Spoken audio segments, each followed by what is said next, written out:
it was. I had to check. So but why were you reading it? I was reading it because I read out loud. Oh, you're starting. Oh, but the StreamYard thing, it can. Yeah. I don't.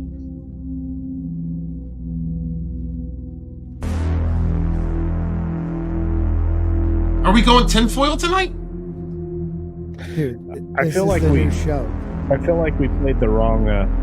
Nope. Intro. This feels dark and ominous. This feels like entering a new relationship for me. What is going on?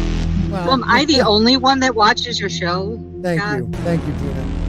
No, I've seen it before. I'm so used to the 60-second obnoxious countdown. Why don't you shut up? Aluminum Spork.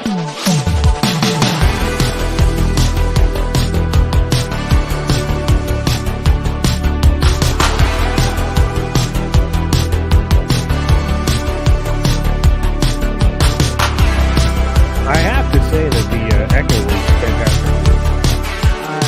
It's so loud I can't hear you. What was that culture? I don't know. Is it echoing? I don't hear an echo. Let me mute after I say welcome everybody to the show. Somebody else talk for a second. Hi. Scott has a small brass fork. It's little, but it's strong. It's thick though. Culture. It's a very thick spork. So I mean, girth counts for something. Like a tuna can. It worked. What a tunic? What? What? Anyways, welcome to the show, everybody. It is Aluminum Spork. Thank God Culture was here to tell me I was using the mic through my camera and not the one in my face. So thank you very much, sir, because that would have sucked the whole stream away. Oh yeah, but there's no doubt. It definitely would have been terrible. Terrible. And we always start slow on these days, so that's a beautiful thing. We let people come in, let them know that it's live. Please like, share, comment. Yeah. Hey, you know what? Share the stream because I'm here. Yeah. Use his name. You know what? That culture. I'm going to share it just for you, sir. Thank you. Yeah. See, You're welcome. This is friendship. You piece of shit. You didn't share it already. Well, I got to give you props in your streams where you're crying about relationships. Oh, I actually gained like over 90 subs this week. And the funny thing was it said like awesome. last 28 days, it said you are greater than 999% your usual subscriber count. Look, for you too, bro. for you, that wouldn't be hard. Dude, that's what I'm saying. It just went whoop. Suck. No, you don't. You just, hi, Keith. Hi, Keith. What's up, one man show? Lovely Sherry is in the house. Also, Taylor Swift's greater than Disney Star Wars. That's also known as Matt G. Is that Matt G? That's G Matt G. in the house. Yeah. I don't know this one. I don't know what you're talking about. Wine what to Gary? The hell was what I hurrying, man? I know. I was in a rush to get back. Let me get you in the right place. There you go. Hey, all I know is that Walton is below me. Yo, Walter was exactly. That's right. He was freaking out my girl the other night in chat. What did you say to me? You said something very sexual and it was inappropriate. Listen, the last time we were on this show, you were naked you weren't on camera. You were in a towel. And I was just asking if you were still in a towel. Like, I was trying to get the imagery right. That's all. It's weird that you remember it and I don't. I see. Maybe you do more drugs than me. I don't know. It's all those Gumbies that you're like chewing on. Oh, is my audio messed up? No, you sound fantastic. Scott's audio was bullshit earlier. And now it's more bullshit. I got like 9 mutes. I screw it up every time. Who cares? It's my show. Welcome to the show, Coach Casino. How are you? I'm fantastic. I'm going crazy. I'm gonna drop a video in like a little while that is gonna get me in trouble. Yeah, well, you're already in trouble. I heard you're bailing on the Dallas trip. Yeah, well, I'm gonna be in Alaska, so that's pretty cool. Terrible commute. Not as cool as Dallas. There's a meetup in Alaska. That's awesome. I'm not going to a meetup. Okay. So here's the cool thing. I'm going to look at the things that were supposed to be melted 20 years ago. I bet they're still there. Spoiler. Time out real quick. One man show. What is the audio screwy? Are you guys still hearing these echoes? I don't know. Screwy isn't exactly descriptor for audio. No, Yeah, find the some problem. of us are screwed up. Look, watching Scott lip sync to nothing, that might be screwy. True. Yeah. You're beautiful. It's true. Oh, please stop. Rugo Beta. Beta. Beta. Hi. Don't say beta. Yeah, he's no beta. He's Speaking beta. of beta, what's up, Walton? By the way, you know man. that's I'm doing pretty good. You know that's based on a true story, by the way, that song? What? Whatever, because I was fucking high. That one? Oh, That yeah, you were yeah, singing? Yeah. It's He a was like, lie? I don't know. No, it was a real story. He's like, I was in a Airport, he goes, right? I was fucking high. He was on a train or subway or whatever. He's like, oh, there's my ex-girlfriend with a new boyfriend. Well, this is gonna be a #1 hit. What's that dude's name again? Man, I can't remember. It was either that or he was at a party and a dude shot himself. He's like, hey man, that was a nice shot. That would suck. I know what doesn't suck. We got a new channel member. Thank you very much. Oprah. Rugo. Oprah. Speaking of Oprah, do you ever get tired of watching her in pictures have her arm around, the people that run like questionable things? Not just questionable, definitely questionable things. Yes. Yeah. I'm surprised, Culture. Did you already have the court paperwork that I said I would send? It was in a group chat. I have no idea which one it was. Maybe you weren't even in it. Anyway, it doesn't matter. Did y'all see the picture of Cuba Gooding Jr. and that Jones dude? No. Yeah. Oh, Bro. yeah. He has the eyes of, ooh, you Yeah, better not fall asleep. That's freaky, man. Yeah. Look, Like Cosby eyes? Like, show me Whoa. the booty. Real quick, Rugo, thank you for the new channel membership. I appreciate it, man. You guys are the only reason this channel is still up because YouTube is not helping us out. So thank you guys for supporting this channel. It means more than you know. I have some thoughts for that.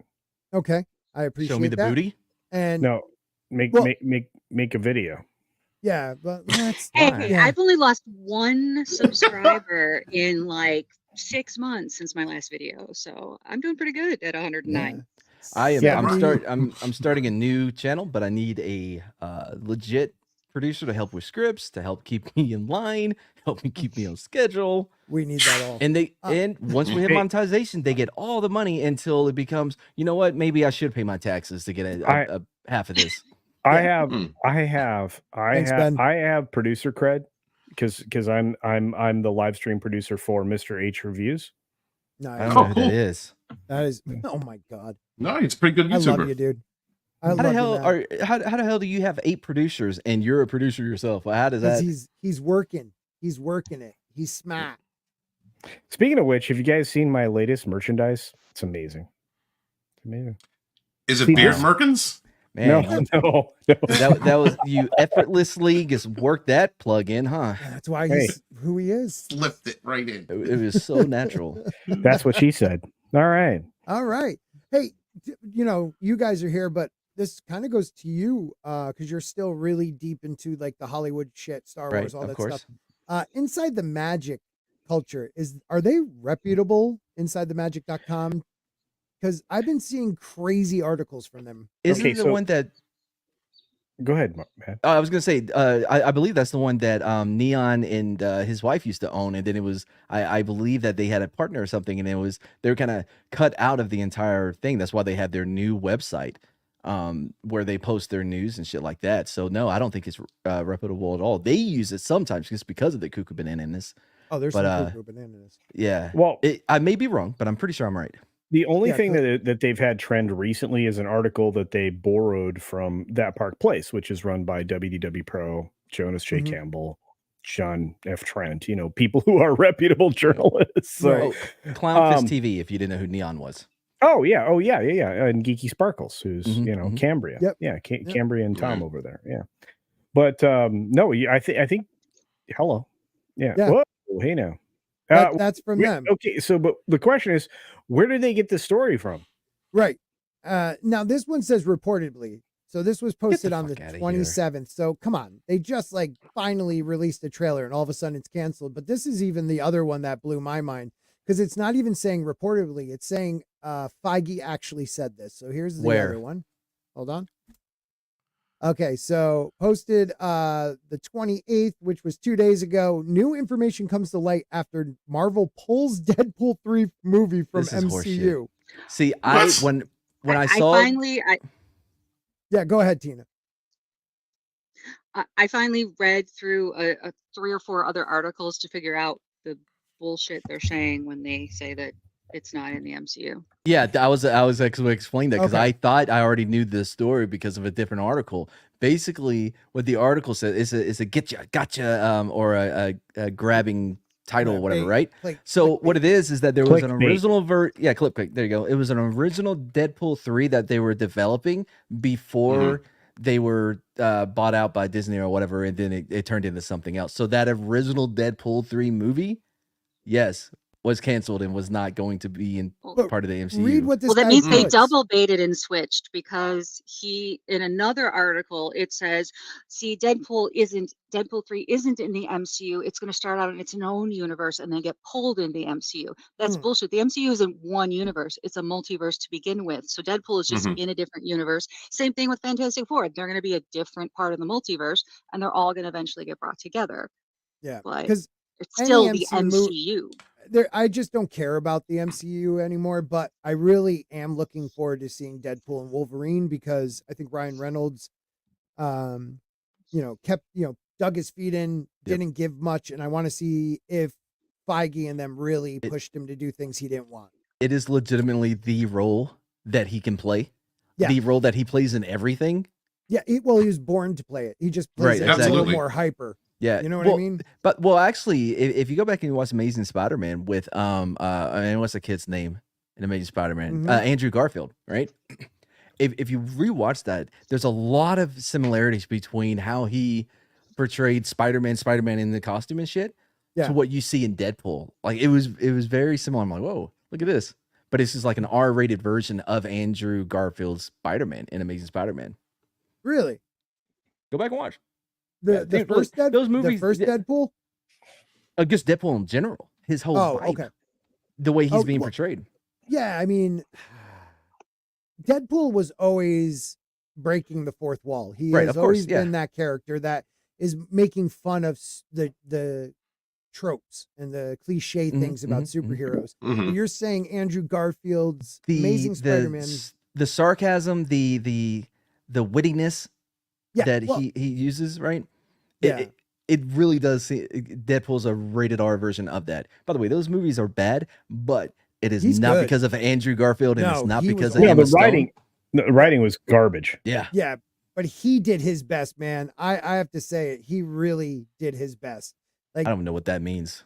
Well, Andrew with what he was given. Take. Oh, I don't know. I think you miswrote I think something.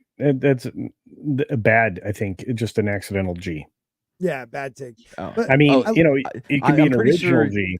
I'm pretty sure he hasn't had time to go back and watch Amazing Spider-Man to see if I'm right or not. Amazing Spider-Man? I definitely haven't. No, I see where you're coming from. Oh no, Dude. Those amazing. Garfield's great in them. Yeah, well, I like Garfield. His Spider-Man's great. His Spider-Man's great. The definitive, is it good or bad, is going to be on the bottom down there. Okay, and then we'll know for real, because Bad Take Bojan is here. Oh, yeah. What did you think? Andrew Garfield. I thought he was better than the first guy. Didn't like Tobey him. Maguire. Agree. Yeah. Yeah, well, Andrew Garfield's like 65 years old, ready for retirement, trying to play a high schooler. I'm not nothing if I'm not consistent in my bad takes. Yeah, that's a good take. Have I ever led you astray? Are you saying his Spider-Man was better? Or just the role I think in general? so. I think in general, I think both his Spider-Man and his Peter Parker, although he was way too handsome to ever be believable as they went emo. Agreed. Okay. Yeah. Well, I mean, he's just a handsome dude. I just noticed somebody in the chat. Give me just a moment. Yeah. The lovely Sherry, we love you. Our prayers are with you. Yeah. Where is she? She's in the chat. I didn't see her recent post. Oh, yeah, wonderful. lovely Sherry's the best. She's the queen of memes. Yeah, I've always thought Andrew Garfield's Spider-Man was fantastic because Spider-Man is quick-witted, humorous. He's sarcastic, but I felt his Peter Parker wasn't that good. Well, no, because he's too handsome. Too good looking. Yeah, Yeah. you can't dork him down enough. But Now, him and Emma, no, what's her name? Emma Stone. Is it Emma? Yeah, Emma Stone. Yeah. Because I think they were dating at that time, right? Well, that's when they started dating. Oh, okay, yeah. And oh man, you can that chemistry between those two. Yep. Definitely comes across. It really does. It really does. Now, I do have to admit that I liked Tobey Maguire in the third Spider-Man Tom Holland movie better than I did in his own movie. The show. True. Yeah. No, I don't. So the moment that stole it for me was when Andrew Garfield, when his Spider-Man saved. Yeah, because he needed that. Oh, about made me cry, bro. I'm like, he needed that. And that was one of the most thoughtful moments in the MCU that they have had. And what I mean by thoughtful, they literally show him using his webbing to slow her down and catching her instead of allowing it to snap and break her. You know what I mean? Yeah. Which happened to spoiler. So you mean like if when Superman went to catch Lois Lane when she was falling from that bridge and reached terminal velocity, she would have exploded through his arms and didn't divide her into 3 equal pieces. Yeah. It would have been a 3-body problem. But three-body problem. Not a bad show. Because 2 arms, wait one in the middle. Okay, well, I'm not going to get into that. What 3-body problem? Yeah. I mean, I enjoyed it. Yeah, I haven't seen the last 2 episodes yet. I'll say this just for me, I enjoyed the show, but it's a lot like Jaeger bombs. You know, you're taking it like, yeah, Jaeger, and then the next morning, it's like, why was I drinking so much Jaeger? What was happening? I understand that. You get what I'm saying? Like the more you think about the show, the longer you're like, wait, hold on, how does that? Yeah. Well, I was asking Gary about it because I didn't finish it, and it's Dan and Dave, are good about adaptation source material. Hold up. What? You name dropped. What? Yeah. I didn't say Nerdrotic. I said Gary. I know it could have been any Gary. But it was Nerdrotic. So Nerdrotic and I, we're as far as you know, I could be a Gary. He can't stop himself. You are not a Gary. No, I gave him a congratulations. He spoke about on Rogan, like the biggest podcast in the world. That's incredible. That happened. I thought that was amazing. That's awesome. Mm-hmm. Yeah. Well, it was actually our friend Kurt Metzger that brought him up on Joe Rogan. Yes. And he kind of he made it like a little partial wave at Critical Drinker. Yeah. He kind of dropped Critical there a little bit, but he knows Gary really well. So nice. And then you did see Gary over on that British fucktard. Piers Morgan. Yeah. Did a good job on that too. Yeah. I mean, Gary and Critical on that on the regular. I mean, they're gonna smack people in the dick. It's fantastic. Mm-hmm. And you could tell Pierce liked them, so they're going to be like the Hollywood go-to guys. Yeah, well, fantastic. I mean, because Hollywood sucks balls right now. No doubt. And it's good to see people that we can trust getting that kind of a push. So, yeah. I mean, hey, just because we're talking to stroking each other's egos, not mine, but other people's. Walton's been growing like a weed, so good for him. He is. Hey, Scott, I got a recommendation. Make a video. Yeah, I'll think about it. That's a good recommendation. It really is. That's what grew my channel. Well, when my kids are in their late teens, maybe I'll have a chance. Okay. Do it with your phone. Dude, I got up to like 7,000 subs recording on my phone. Just do it on the ride to work. All right, let me tell you. Do it. You're angry and Irish. You should be making videos in the car all the time. Yeah, that dude. Yeah, car videos, Scotty. When I want to, I will. Dude, YouTube. I just enjoy doing this right now, and the time I have. Oh, okay. So I'll stop criticizing you for not making a video. Yeah, no, I don't mind it. I don't take it personally. I enjoy doing my 3 streams if I can even do that a week. And I'm going to start making some shorts, but not even shorts, like short 5-minute videos of some ideas. And I was thinking just on the phone real quick, no edit, just send it out because you need to do that. But shorts, man. Time. I mean, you should wear some shorts. A short can take you 5 minutes to do and post. Yeah. And look, if you put a green screen behind you, nobody's going to know you're in your car. Yeah. Yeah, that's true. Stay in the car. Just drive with a green screen. Just put a green shower curtain. Like you have those like racks where you can hang clothes. Just put a green shower curtain over slide it over when I'm ready to go. I like that. That's a good idea, dude. Yeah, no one will catch you streaming from the bathroom. No. Speaking of streaming from the bathroom, your mic sounds better now. So well done. Yeah, thank you, man. Thank you. How many times are we going to talk about it? You're okay? He's trying to. Culture's just trying to make me feel bad because I can't tell the like, difference. So. Well, we were both like, "Why are you talking about tap it? I can't." And you were like, "I can hear it." No, I can't. That was pretty funny. But without culture, I'd be talking through my camera mic. Last time, I'm going to give you props for it. That's and not true. we wouldn't have told you. We wouldn't have told you. That's not true. I'm about to kick Will Smith in the teeth. You're going to give me props real soon. I can't wait. Oh, for real? Oh, yeah. Yeah. They are the worst human beings, culture. And it's, I'm glad you are putting them out in front. Hey, let me introduce you to the President of the United States first before you go off firing that thing. Anyway, I'm sorry. I distracted everybody because I was giving Gary props. No. We can do we're going with the flow. But we had a thing. We were talking about Spider-Man and somebody's irrational dislike of like one of the better Spider-Man. Actually, seeing Andrew Garfield in that movie with all three made me appreciate Garfield's Spider-Man. So I'm actually I know I haven't done it yet, but I'm going to revisit those movies and watch them again. So we're not going to comment on the fact that culture just called a woman irrational. Has he learned nothing in how many years of marriage? Well, tell me I'm wrong first. Let's start there. Listen, man, you do do 3 videos a day on gaslighting women, and you too can grow a channel. All right, I know from experience. It can happen, bro. Hey, how about gaslighting dudes? Because that works too. Going after them too. I did a great. I know really one thing. Having Immortal Coil over there and doing streams with him on Dragonstorm, I have learned that a lot of my audience are also into the same topics we are, which is probably where a lot of your subs came from, Sporking. Because I was promoting you and we talk about Hollywood, we talk about the gold juices and all that stuff that goes on there. We talk about those topics, and I actually talked about Will Smith and Jada Pinkett on a stream the other week. So there's a lot of cross pollination. These are topics. I'm glad you're doing that video, culture, because these are topics that everyone's interested in. I think most people across YouTube, because I'm in an entirely different sector at this point. Yeah, but it is a relevant topic. You definitely transitioned in a way that we can tell, and you know what? That tuck tape is working for you. Thank you, buddy. Thank you. This is a parrot. This is a parrot cover. This is an attempt to cover this nasty yellow wall I got. It's what it is. No.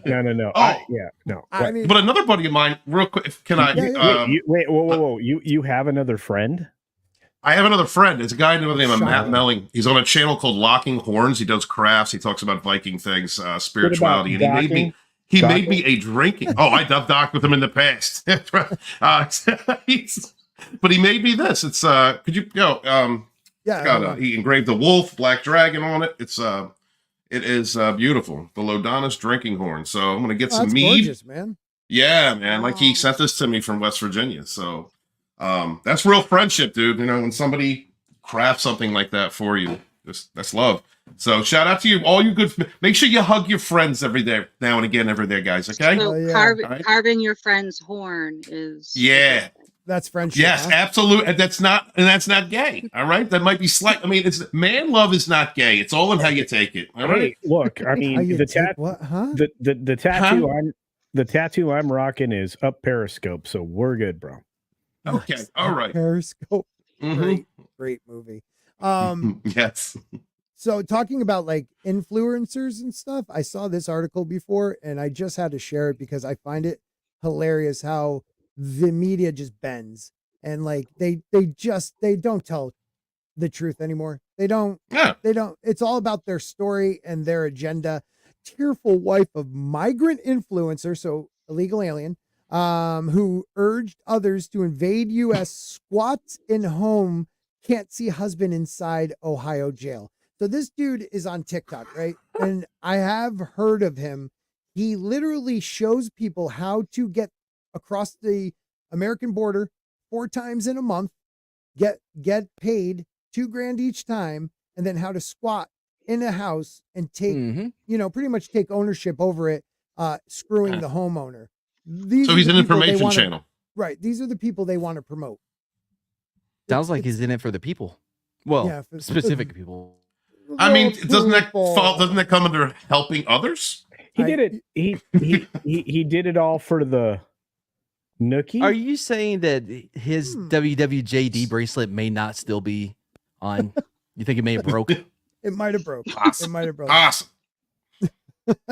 Culture has a tramp stamp. I like that. No, I don't. Yeah. But thanks. Yeah, I just love that. Migrant. It's a Wookiee. Mr. Tickle Trunk is in the house. Well, good to see you, man. He goes, migrant. The guy's a border crossing criminal. Hold on. But is he an illegal immigrant? Okay, he is. So he crossed illegally as well. Immigrant influencer. You know, I don't know what we call people anymore. So migrant. We call them illegal as fuck is what we call them. But a migrant equals illegal. What I was asking, I was asking to see whether or not he himself had crossed the border illegally. Because you can be a migrant influencer and still be a citizen. He might have been airdropped. What, you don't think migrants can become citizens in the U.S.? Well, not under like a reasonable person's leadership. You're right. Fuck Elon Musk. Did that get fucking immigrant out of here? Yeah, but these are migrants, not immigrants. Not immigrants. Different. Okay, what's the difference? So a migrant can't come into the country legally? Usually not. No, a migrant usually goes from one place to one place. And in the old days, under the correct terminology, they would harvest crops and things like that. That's why it was a migrant. Yeah. They would migrate from field to field to harvest different crops when they were available to harvest. Well, then that's like Hollywood Harvest Kids. Like my wife's cousin's wife, she's from Peru. And she literally took her 4 or 5 years of work visas. I mean, they were already married, everything, work visas, all this stuff to become a citizen of the United States legally. And she's the type of, she took the oath, said the pledge. She has more patriotism than most people born here. You know, my other buddy. She appreciates it. Dude, my other friend has a girlfriend in Malaysia. They met years ago. Good, you know, she's actually, I think, pregnant with this kid now. And he's been working on it for 3 years to even allow her to get a work visa. Now, that's someone who's trying to be an immigrant and come to this country the right way. Or you could just walk across the border in a full just onslaught of people, so it leaves other portions of the border open for the cartel to just walk right through. Well, when you work for something, Scott, when you earn it, it means something more than if you just take it. Or it also makes a difference whether or not you're a true refugee. One of my first jobs out of college was working for us, where the Jews in Russia were seriously just. Now this was different. That was after the Mafia Bank, but so I just helped the Russian Mafia that time. But anyway, there you go. But seriously, I mean, these were people who were discriminated against in their own country, could not get jobs, were last in the bread line, and all of that baloney that came with the former Soviet Union before it broke apart. And these people came here with nothing, and an entire Jewish community. Chicago was the second largest source of migrated Jews from the former Soviet Union into the United States. It's New York and Chicago. And there's an entire Jewish community that helped to take care of these refugees, because they truly needed to leave their country because they could not make a living and they were not safe where they lived, and they could not practice their religion. Persecuted. So real quick, I did a little research. Migrant is a umbrella term. You can absolutely be in this country as a migrant legally on a temporary visa. That's why I'm asking, because migrant is such a vague term. Did he cross the border illegally? That's what I'm trying to figure out. Is he in the country legally or illegally? Let's find out. We'll read the article because I just saw it. Just saw the headline. But he is showing people how to illegally cross and squat in people's homes. So I mean, I can do that too. Yeah, you know what, dude? That's a great idea. I bet there's money in it. Do that. Apparently $2,000 every time. Yeah, something like that. And we don't have poor people in the cities or anything that could have been using that for the last 20 years. The cities. Yeah, right. The wife of a migrant influencer, does it give you like a different? No, okay. Who urged people to invade the United States, grew emotional Saturday as she revealed she's not allowed to see her jailed husband. Veronica Torres was spotted crying outside the Sonesta Simply Sweets Columbus. Believe in you. I've watched you read, bro. Columbus Airport long stay hotel in Guyana, a suburb of Columbus. A day after her husband Lionel Moreno. How you say Lionel Moreno. Sound it out. Thank you, Tina. I am dyslexic. It takes time. Was booked into jail. We don't know where they took him, and I can't see him. She told the Post, a lot like some J6 people that got arrested. I can't give you any more information because I don't know much. Many hotel guests, half of whom are paying guests, said they saw Marino inside the hotel last week before his arrest and said he kept to himself. I've seen him here for a week, blah, blah, blah. Okay, he didn't bother anybody. That's the wife, if anybody wanted to see her. But ICE also deals with visas that are expired and shit like that, right? Like Canadians, if they ever get around to it, they would be deporting them back as well. They deal, ICE doesn't deal just with illegals crossing. No, I'm not for you, for Chad. Oh, okay. My bad. Yeah, so they're very thin. Again, this is why we need more details, because again, ICE could actually have arrested him because also, don't forget, he is helping people cross the border. That is also going to be covered by ICE. Yes. Scotty, would you do me a favor? Go back up to, I want to see her again. Yeah, you do. Okay. I want to see her eyes. That's all. Yeah, there's issues there, but yeah. Okay, thank you. You should know. Thank you. What a fucking dick. He became popular online, posting videos to social media, encouraging other migrants to invade the country and invoke squatters' rights. In many videos, he waved around loads of cash that he claimed was from government handouts and begging for cash. Oh my God. Cash there. It's like a Latin feminist gay and Eminem. It almost feels paradoxical to be waving around just all these wads of cash and be like, by the way, guys, my Venmo is. Yeah, right. He puts, I didn't cross the Rio Grande to work like a slave. In one Instagram clip, I came to the U.S. to mark my territory. Go back. Can we go back up and look at this fool? I know I'm dead serious though. Like, look, there is the face of the new America, guys. Yeah. Thank Biden. Yeah, it's just like I don't care if people want to be an immigrant or a migrant or just do it legally, dude. Like, dude, we stole and murdered this fair and square. If you want to come here, do it right. Well, you do have a valid point, though. There was an influx of Irish in the late, Yeah, but we weren't worried about them. They're too drunk to do any fucking thing. Well, no, but I have a point. There was Irish in the mid 1800s. There was Italians in the late 1800s, early 1900s. And then you also have the freeing of the slaves. So we had like major groups. You had Jewish immigrants in the 40s and then later Soviet Union time. That we were all just kind of making what a nationality was going to be in America. And the idea that we're just this immigrant nation, that we have no heart, we have no soul, we have no common cause. I mean, I'm sorry, that's bullshit. That's bullshit. Yeah. We are definitely, if you want to take a Christian based, or not Christian, but like Christian or it's based in Judeo-Christian values.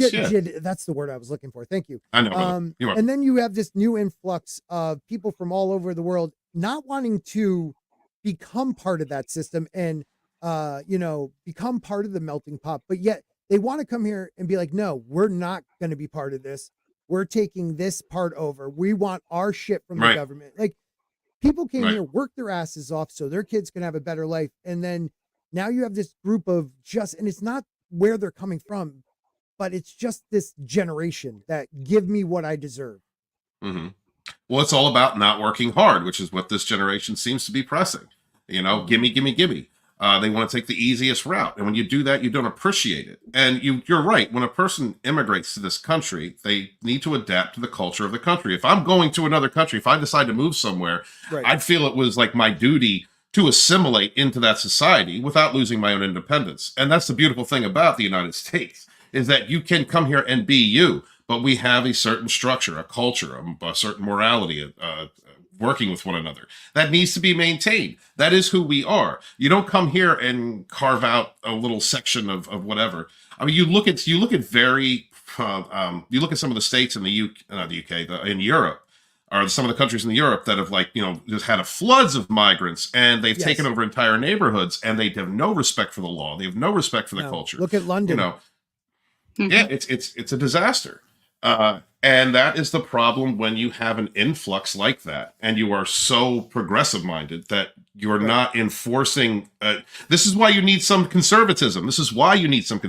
Because you need to honor the generations and culture that built what you are coming in, what you are entering into. And that is something that needs to be, I think it's very important for a country to maintain its own framework. Yeah. And I laugh at this too, Soul, because that is a part of it. But I think it's even more nefarious, the reason. But the funny thing is you think this kid is going to go and vote? I don't, you know what I mean? Like, no. And let's not forget the groups of, for some reason, coming up through broken South American, Central American, and Mexico countries are people that look a lot like they're from China or the Middle East. We have opened up a floodgate, and something terrible may happen. I'm just saying. Absolutely. It's absolutely scary. Well, I mean, if you look at, even if you're talking about just like fledgling terrorist organizations or, to destabilize a country, yes, of course, that's the first thing they're going to do is come through the easiest point of access. Later, buddy. Thank you. Take care, Rugo. Sorry, real quick. Thank you for the membership, man. We still do talk Hollywood and stuff, but we are open to everything on this show. So please check out Monday night for Song of Ice and Fire, and Thursday night for right now we're doing some anime, and then there might be a just me and one guest on for a Thursday night open discussion too. That's awesome. Working on it. But yeah, it's hard to spot dangerous, really, when you have an influx like that, it's hard to spot dangerous people. It's not like noticing Zax crossing over the Canadian border carrying a cup of wine with some leather straps and dildos. That's dangerous. And I mean, there's pictures. Well, there's pictures. Patrice O'Neill, one of the greatest of all times, so fucking underrated. But he said something great one time. He said, didn't he? Yeah, he did. Sadly, it was the diabetes.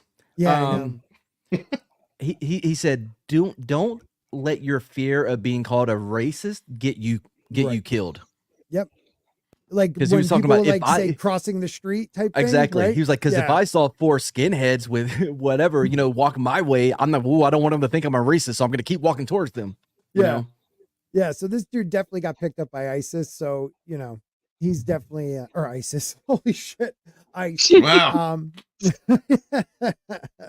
Yeah. Okay. So I mean, you're an idiot. Yeah, she is thick. There you go, buddy. There you go. Thank you. And they tried down there. That's great. There's trouble. There's trouble there, and I'm loving it. I'm about to make another channel. The arrest comes after the Post exclusively reported how Moreno had skipped out on ICE soon after crossing the Texas border illegally in 2022.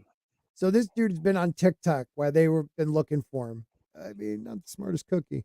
That's Social media is everything, man. Yeah. You get a loud enough voice, and he probably, with a following like that, could get some very progressive types to back his case, or other people are creating enough media noise, because that's kind of the game, isn't it? Yeah, well, I want to go back and say that Deadpool 3 is a dead film. Yeah. And I feel like that Deadpool versus Wolverine is going to be the last almost decent thing that Marvel does. You think it's not going to be a decent movie? Breaking news. You don't think it'll be good? It's going to be awesome. Oh, hold on. Wait a minute. Yeah.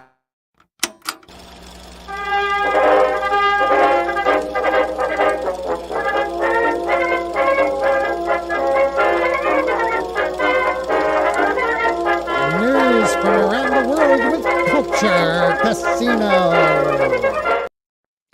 You realize that it took me like 4 hours to make that. That's one of my favorite ones, man. That's why I keep it. It's like OG, still, man. Like the rest of your clips is too loud. Oh, what? Hey, Mad. Shush it. Shush it. I'm literally on mute trying to eat. How many migrants are hiding in cultured casinos? They're all Peruvians. They're very small people. Oh man, that's terribly funny. That is terribly sell funny. merkins, bro. Sell face merkins. That is where it's at. Look at culture and Ryan on the same thing. When Ryan's combing his hair and Culture's combing his beard, it'd be like all this electric energy. What? Now let me ask you guys something. Fandom Wire, is that still okay? Is that a decent one? Does anybody use that? Because I have another article that says they all ignored me. Andrew Garfield and Tom Holland refused to listen to Amy Pascal, who reportedly threw a sandwich at Kevin Feige for his Spider-Man ideas. Who the fuck is Amy Pascal? Good question. Culture? Is she the former CEO of Sony that was there when they got hacked? You gotta unmute their Culture. Don't say that, Tina. What are you doing? It was beautiful. We were setting them up. I was enjoying it. I'm going to tell you right now. This bitch, she fucking ruined the whole company because she's racist as fuck. And I mean, and they got receipts. They got receipts. There's receipts. The Sony hack was broken. Oh, so I was right. Oh yeah. Dude. Yes. Yeah. For once in your life. That's like the 5th time tonight. Oh, you're killing it tonight, Matt. Thank you. Fire. Wish there were some other people that recognize my greatness. It is greatness. Well, okay, wait. Hey, I have greatness for you right here. Ba-bam! Sideshow Amy. You know how widespread the talk is about you, Culture? I thought you were going to fart. I thought that's what you were about to do. So, wow. Soul Assassin did tell us Madam Web was her idea. That's telling you something. Oh, hey, Tina, have you seen Madam Web and how did you feel about it? Actually, I have not seen it. No, I have not seen it because I despise Dakota Johnson. Me too. I think she's a horrible actress. Doesn't bother me. She's a horrible actress, and it's not worth the time or effort to see her in a movie. I haven't seen it Mr. either. Bojan would have gone to see the pretty girl's boobs, but I had heard that they weren't showcased in the costume very well, so it wasn't worth it. Does Mr. Bojan have a comment on her eyes? Like, how are her eyes today? All right, moving on from objectifying women real quick. I, too, have not seen Madam Web. I had it on it was on the Plex server. I'm not going to say who. And I lost this sign and you have to give it to me. Okay, I got you. I took a gummy. I was all prepared, and that first 10 minutes was glorious. But then I did what I always do when I'm high. I start flipping around in settings like, let me do this, and now I can't get it unfucked, and I can only get it in 480p. So I have gone back to finish it. 480p. That's awesome. I'm not gonna watch it like some gross poor person. Are you kidding? Yeah, dude. Super chat. What am I? Yeah, what are you, a TikTok migrant? Immigrant? What are you, a migrant? Hold on 1 second. Let me just share this. All right. And while I read this, the CJH Entertainment Plus for Canadian $10. Oh, that was a double one. He says oh shit, that was me. I'm getting used to my new desk. Sorry. Technically, the MCU has, as we knew it, ended with Thanos winning because they went back in time and changed history. So the timeline ended. Everything after is a different timeline, universe, or branch. Yeah, branch timeline. Dude, you're absolutely right. But even though in Loki, they said it was meant to happen. That's why people are like asking that question, like, well, you know, why didn't they get erased because they started a branch timeline? It's because that's what he shall not. What it was him? He who remains. Fucking Kang. Yeah, Kang. One of the Kangs. Thank you so much, CGH. Yeah, this is something I wanted to show you guys, anyways. And I'm gonna hold on. Go ahead. On Tang, I would rather have it be revealed that the big bad villain is like a tin can of Tang rather than us having Kang. That's brilliant. I honestly don't think it could be worse. So I'm just going to bring this up and read it. We don't have to discuss, but this is what pisses me off. That was amazing. Developing, some fans of the GLAAD Media Awards are complaining and claiming that Sydney Sweeney's amazing boobs should start covering up after her recent red carpet appearance. That is GLAAD. And if any of you don't know what GLAAD is, look it up. Community note, because you always got to look for a second source on this guy. Nope. Not a community note. Nope. Oh, okay. Wow. That's crazy, isn't it? For him, yes. Yeah. I know what you mean, but it just, those are the same people that protect other people's rights. Look up GLAAD, see what they do. But we'll go back to Amy Pascal because, I want to know what his ideas were that the woman who brought us Madam Web, actually threw a sandwich at him. And do we believe that even happened? Who said it? What happened? That's what we're going to find out. Thanks for listening. Walton, your channel gets bigger than mine, and all of a sudden you just don't care. You're lucky you even showed up. Andrew Garfield and Tom Holland went against Amy Pascal's advice of not falling for their Spider-Man co-stars. Wait, is this about man love? No, this is about chick loving a chick. Did you guys actually see that film, Man Love, or is it One Love? I don't remember which. Did you guys see it? No. Yeah. Wait, the wrong one? No. It what's his name? The guy that had the long curly dread things and smoked a lot of weed. One Love. Bob Marley? Bob Marley? Yeah. They made a movie about him. No, seriously. Oh, they did. Oh, that's cool. Yeah. That actor. What else has he been in? I don't care. But the film came out. Good story. Good story, bro. But the movie came out, and some people saw it. Not a lot of people, but some people went and saw it. More people than the American Society of Magical Negroes, anyway. Which I don't think is going to make $3 million. Let's just be honest. Yeah, how bad was their opening weekend? Well, somewhere between suck and blow. Really? So, they brought in about less than $1 million, maybe $1 million at most. But how many theaters? Plenty. So a wide release is 1,000 screens or more in the United States domestically. Okay. It had a wide release. And people hate magical Negroes. That's a shame. They don't. What they hate is the stupid bullshit divisive trope garbage that they're throwing into the theaters is what they hate. But yeah, anyway. Oh man. Negroes? No, the films. What? The films. Okay. Oh, by the way, these people were thinking nobody's going to say that word, right? Wrong. You put that shit in the fucking title. Even Matt is going to say it. Yeah. Even Matt is going to say that. I mean, if I'm going to say it, I'm going to drop an R. Hey now. Hard, bro. Keep it hard. Oh Jesus. Like my nipples. What? Anyways, we're not going to drop the hard R, but that movie was peak wokeness at its best, right? I mean, it's just, I haven't either. That's why I'm asking. Have we reached the high mark yet, Culture? Have we reached it? For wokeness? Yeah. Did you see what the dumb fuck that occupies the Oval Office did today? I think you meant more in the media, like movies and TV. In the media? It depends on how much they've already made and have in can. Because that shift, that paradigm that we've seen from like companies like, oh, you know what, this was a horrible idea, we're not making shit.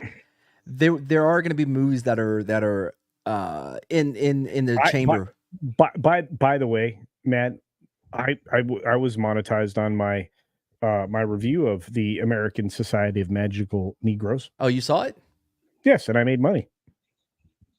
So we're only allowed to say that word if magical's in front of it. I made money on the back of Negroes. Magical Negroes at that. I'm a proud of all right, well, that's going to do it for me, magical. guys. I know, that does it for my channel. You got to say magical in that. You got to say magical. That makes it sparkle. It makes it okay. Or you have to be from like Spain, like actual Spain to say it. Like that is it. Well, Soul Assassin says that Mad's mostly black, so it's okay to say that we're representing, right? I'm adjacent. Oh, okay. I was just reading what Soul Assassin said. No, actually, you weren't, because nowhere in there did it say mostly. I'm like wet. It's like you're what? Culture's wet. Coming out of your nose. Can we get a timestamp on? Can we get a timestamp on Culture saying he's wet? Like, Yes, do you manscape down there, or does it look like a mop? 39.38, somewhere around there. Does the carpet match the drapes? No. Are they braided? Hardwood floors, baby. All right. Anyway, there you go. Dude, Yeah. I bet you've got an Abe Lincoln. Let me tell you, they finally started doing Nair for men, because originally I got out and it was like, oh, for legs, but make sure you don't put it on your private part. What the fuck? That was the one place I wanted to put it. And you're saying I can't do it, but now they have it. Isn't that where you? Isn't that where you put most things, Matt? I mean, on my pubic hair. I don't make a habit of it. In that region. Okay, Someone said something to me. I was talking about eating naked after sex the other day, and it's like, diehard fans of the Spider-Man universe. No, go ahead. What? Am I the only one who ever did that? Like, does anybody, like, after sex when you have a sandwich, do you like eat naked? Does anybody like? Is that a me thing? No. Throw on my boxer Oh, I briefs. don't. The whole food and sex thing really throws me off. I can't do Here's that. a little time saver. sandwich Here's a little once. time Stir it, saver. Just pull it through the little slot. You don't even have to get naked. That's what they're talking about, the pee hole. Yeah. That's what the fly. That's what the Mormons do with their magical underwear. Same concept. Well, yeah. Other cultures put a sheet up. What now? Yeah. What now? Well, you need Jesus, Soul Is Assassin. Jesus live among the trees? Not Walton will not find him. I've had him. Whoa, hey now. Okay then. And not just as a yard guy is what I'm understanding from the way you said that. Holy cow. It's weird how okay. Oh. Sometimes when Walton's talking, I hear the Old Spice song in the back of my head, and I don't know why. Oh, you just said Spice, not Spice Girls. Wrong one. You know, when I talk, all I hear is Real Men of Genius. Yeah, and they usually. Oh, so basically a cheap beer that tastes like nickels. Wait a minute. Oh, shoot. Mr. Wood. Nickels. I've never actually. Women hater. Wait. Oh, wait. No questions. Hey, Mad. Mm-hmm. When was the last time you tasted nickels? I lost control. I mean, have you never tasted metal before?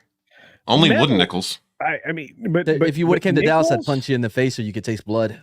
Okay. Oh, wow. Well, no, that's copper, dumbass. Yeah. Yeah, basically the same thing, but metal is. Pennies. No, it's not. No. Fine. Fine.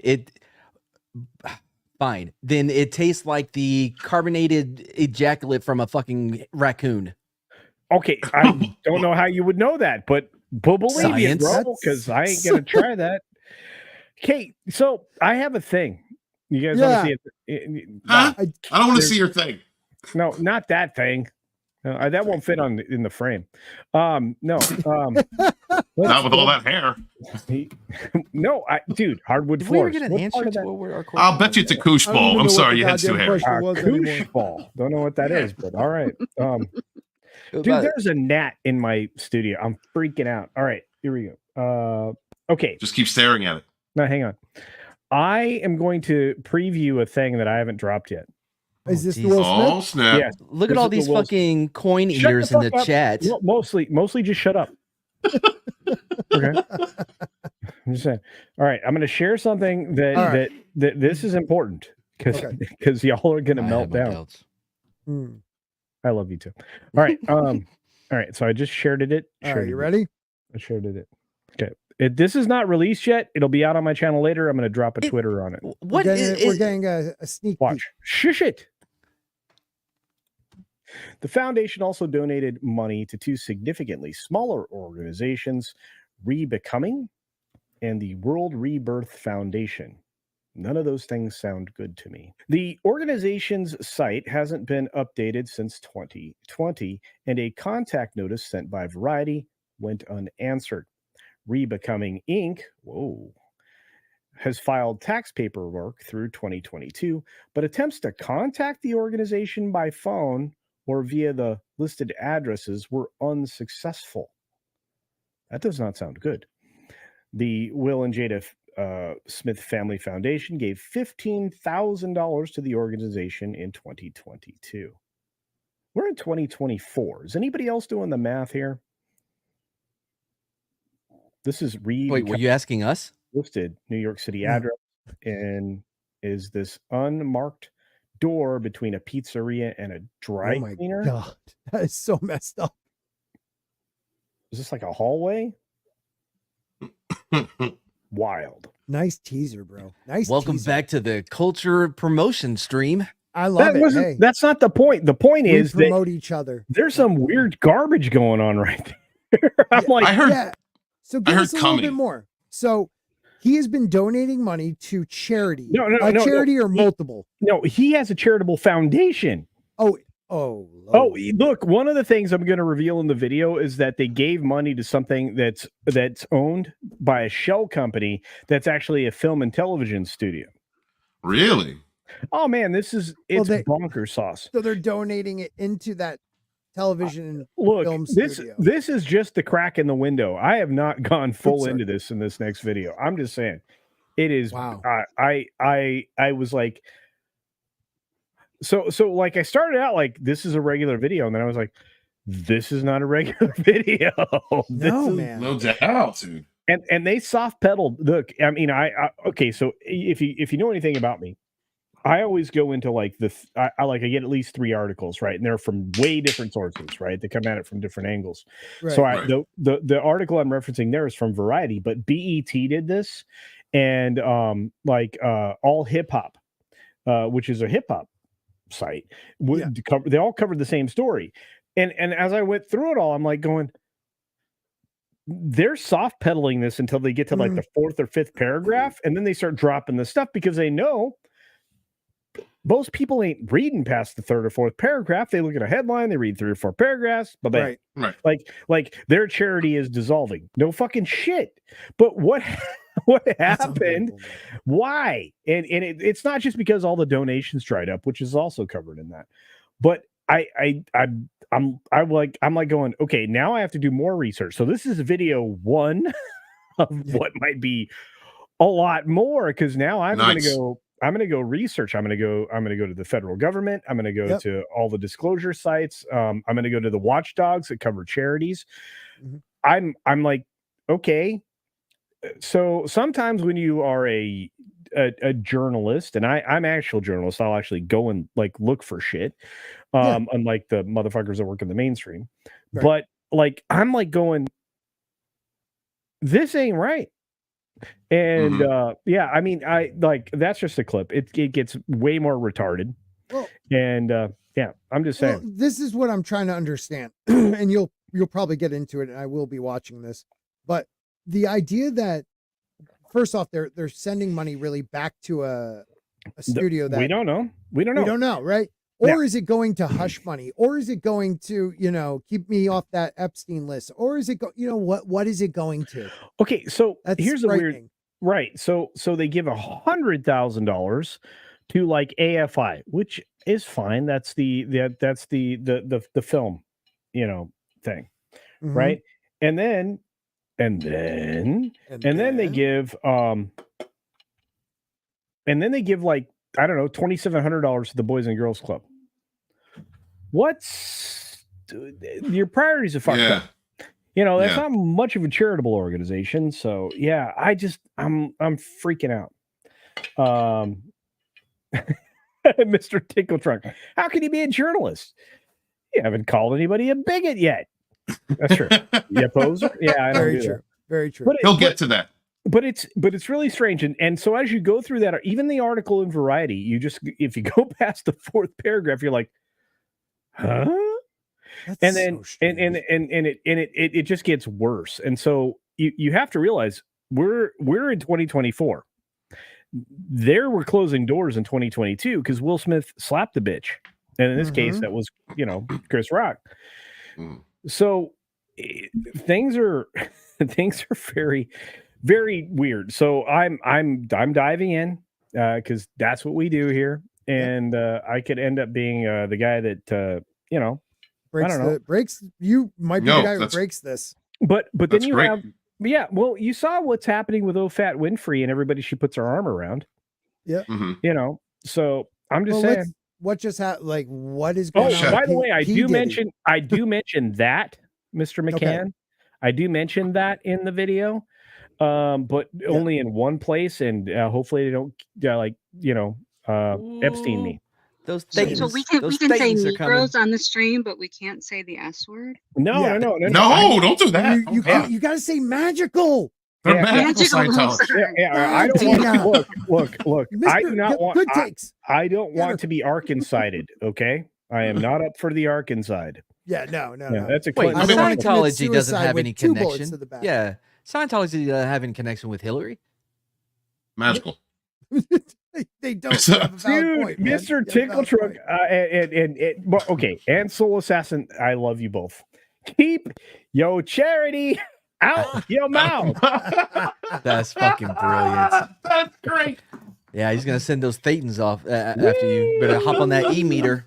Keep fucking my wife's mouth. I'm going to, okay? Yes. Yeah. Yes. Yeah. Culture. What is your assessment? I mean, what have you? What is your assessment of what's going on at this moment, and as far as what you've read through so far? Okay. So my assessment is there are some legitimate places that money goes. Okay, because there's actually you track this stuff, right? Mm-hmm. But in my video, and because this is some foreshadowing, in my video, it's fine. You guys, I'll tell everybody here because I love Scott. And thank you. And there's only 25 people watching. So. But they're going to watch the replay. They're going to watch the hell out of the replay. That's true. But they're going to watch they're going to watch me kind of break down that there's some weird stuff going on. So the follow-up research that I've done indicates that in addition to these legitimate things, there seem to be a lot of things that are like, I can't find who owns that. I can't see who does that. Mm-hmm. You know, and the prior to the slap, and this was going to be the focus of the video. Prior to the slap, donations were going up. They were up to like $3 million a year in donations that they could disseminate out. But their choice for where they sent that was like suspicious because, you know, is AFI part of, and I'm going to use quotes now, sustainability? No, you know, so, but you give like $8.50 to freaking Boys and Girls Club. Right. Really?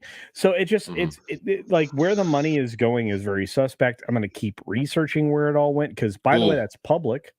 And if I can't figure out who owns what and why, or where the money went, and if those are legitimate things, I'm going to talk about it because it's bonkers. So anyway, and when is that getting released, brother? Tomorrow? I know I'm dropping it here when we're done. I'm waiting until Scott shows over. I'm going to drop it. I'm going to share that out, man. That sounds interesting. I can't wait to see it. It does. What are your guys' take on P. Diddy? I mean, with all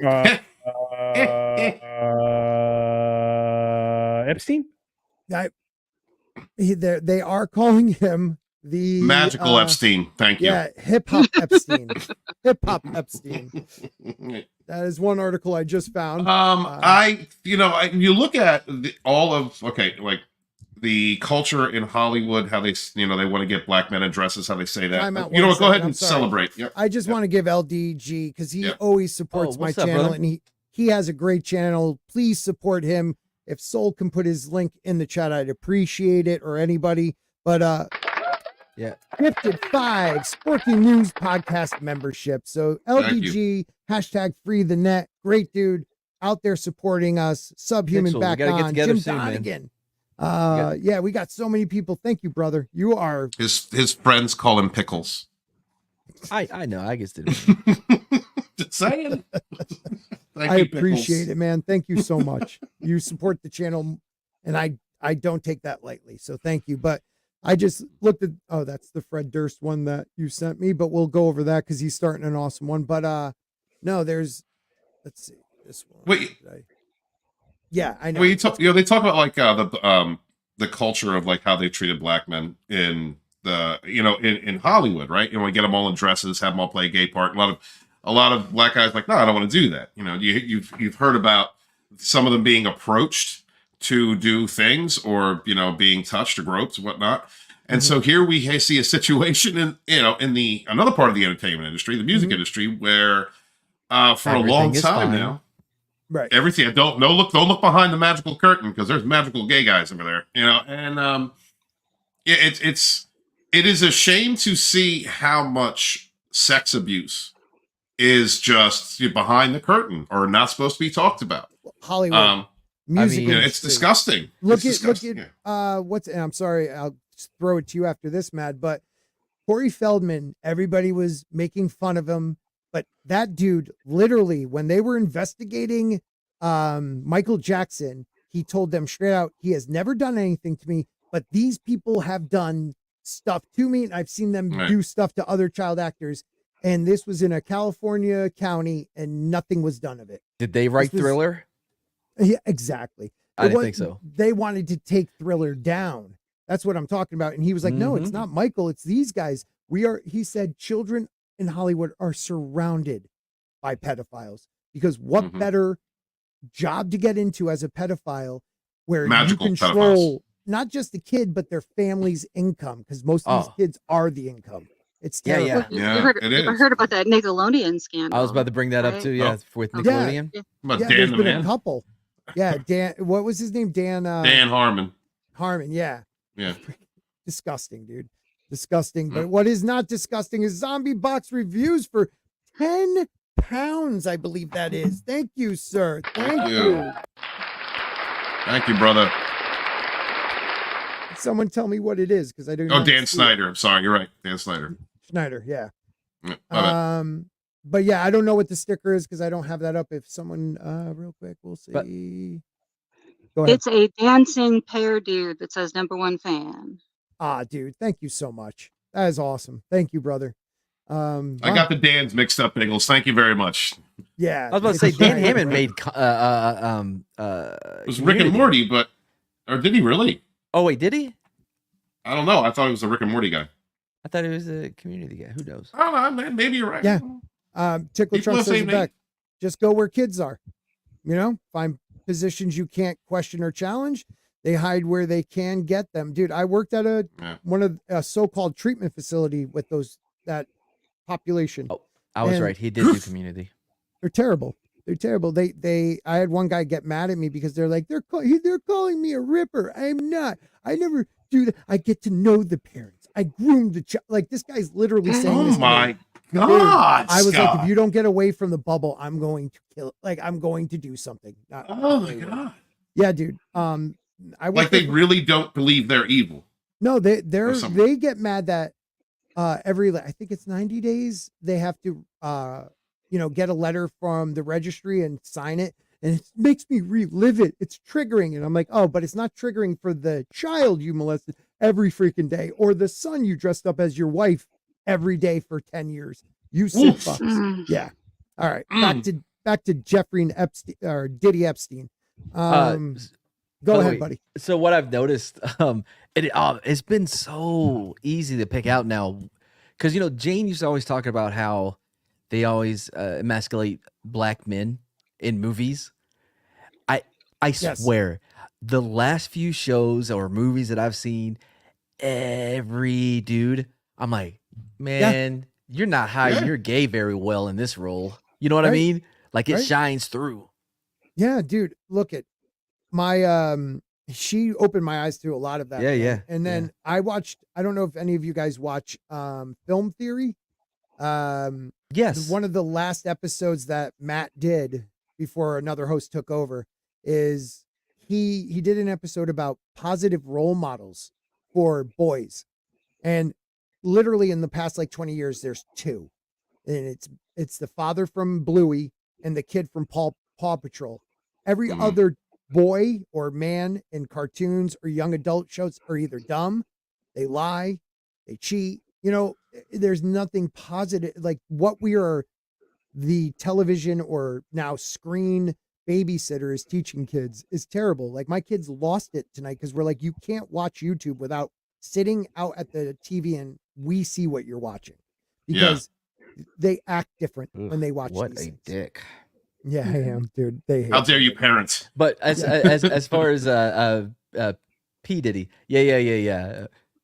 I might bring back Don Juan. Tell P Diddy that I'm on one. Yeah. I know. But man, dude, I've been trying to find this one clip. He's on he's on one of the radio shows, kind of similar to the one Hillary went on with her hot sauce. Or Biden was on, was like, if you're not vote for me, you're not black. That one. Anyway, I'm sorry. Oh, go ahead. I'm sorry. I was just gonna say he was on one of those shows, and I don't know what he said, but it was so gay. Everybody got up and went, "What?" And he was like, "What? What did I say?" I cannot find. Put on these shoulder pads. No, put on the helmet. Scott, before you read that super chats, yeah, I want you to add magical at the beginning, and you'll be okay. Yeah, magical Nickelodeon. For the black kids, because someone slipped and said that when you guys were. Someone said Nickelodeon, but they said that. I swear that's why he wrote that just now. Zombie box reviews for 2 pounds.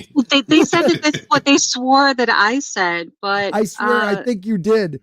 The gummy has not kicked in yet. I swear to God. Not yet. It's Frankie. Yeah, I wouldn't put past Zombie. The white woman to be the actual racist on the panel. Zombie's like, don't read it. She's the savior. All right. Yeah. We didn't say anything wrong. What speech? What? Oh, damn! That just made me think of where is it? What the fuck are you talking about? There we go. Let's read a little bit of this article because I want to see. Diddy has been dubbed the Jeffrey Epstein of the music industry following the raid of 2 of his properties by feds.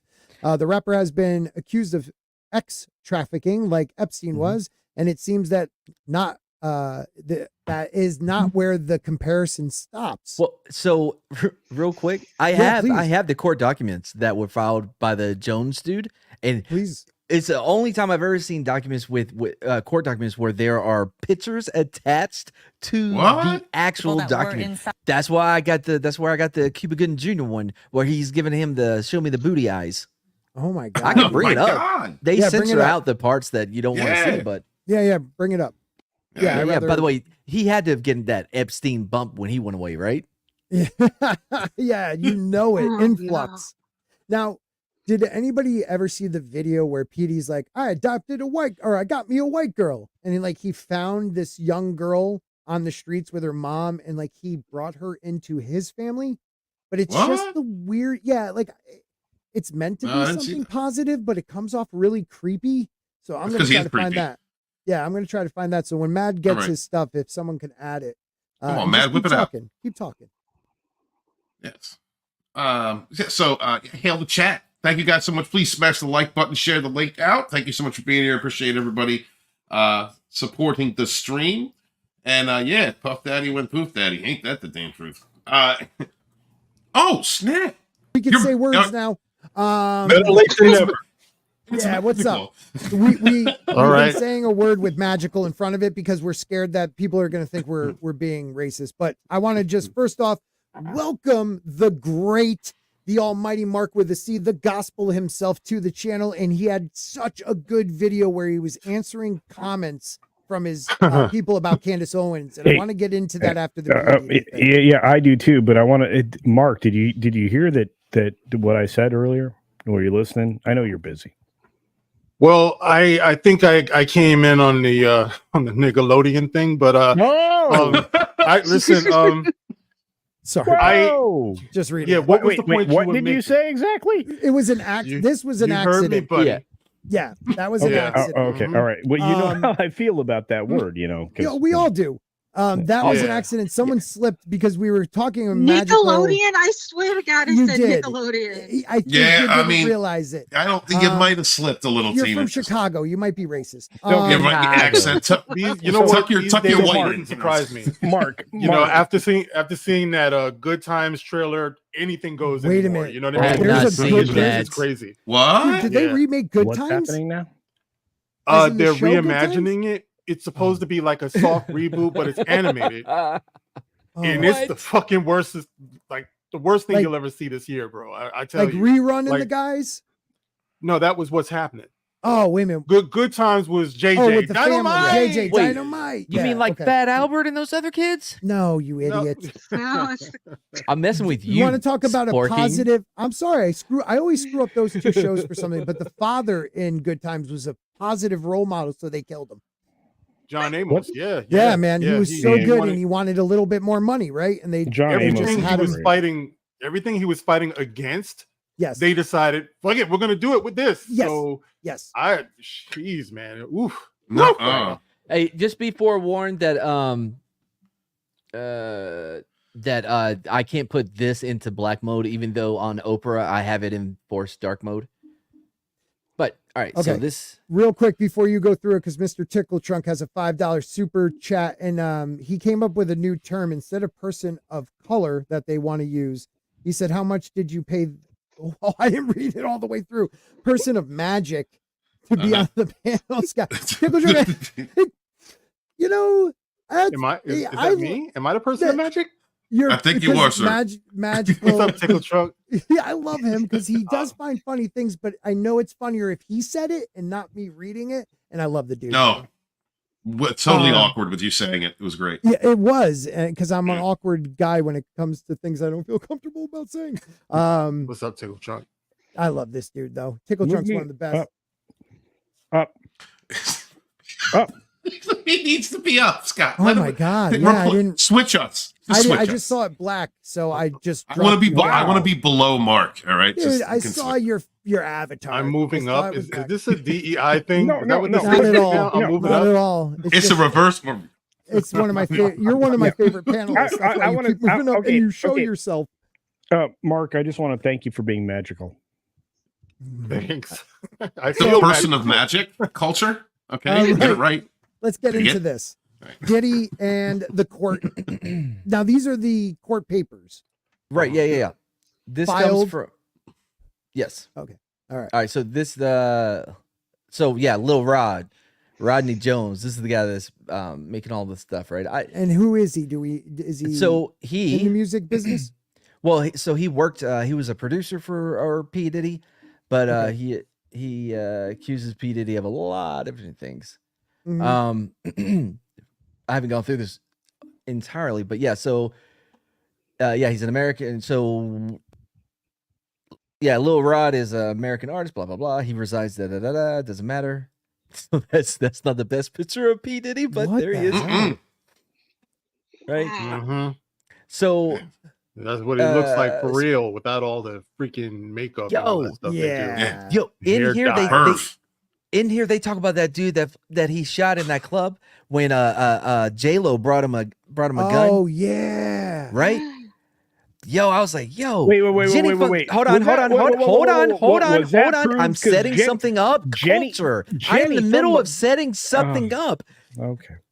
Man, did anybody else know Jenny from the block carries that Glock? All that for that. I was gonna say. It got all stepped all over. He wanted his joke to get through, and it didn't work. Nope. I didn't know. Mark does magic. Kark? Why is it C with an arc? What is that, Biggles? You know why, right? You know he's why. Thinking right? of. Yeah. He's thinking about the dong. I don't know. Oh yeah. Biggles likes man love. Love. There's no wrong with man love. Thank you, Biggles. Wait, are we looking at the same thing? What's going on? Wait a minute. I was about to give. I don't know, Mark. I was about to employ Biggles. What's happening now? No, Biggles. He's man lovey tonight. Oh well, that's fine. Can I show this before you go into this? Because this is the one I was talking about that creeped me out when I saw it the other day about P Diddy. Yeah, man, it's your show. All right, thanks, man. I don't know if anybody saw this, but it's just a weird. I don't know. My name's Ava. I'm a Scorpio. No. What's your last name? Oh, Ava Combs. What's your other last name? Ava Baroni. Ava Baroni Combs. Yes, it's breaking news. Diddy adopted a white child. I want you to tell them the story about how I adopted you. I don't want to hear that story. You still have beautiful parents but you're my child also. But please tell the story. Like I feel like So I was on the streets and then From the streets. Wait, who's laughing? decided- His kids and stuff.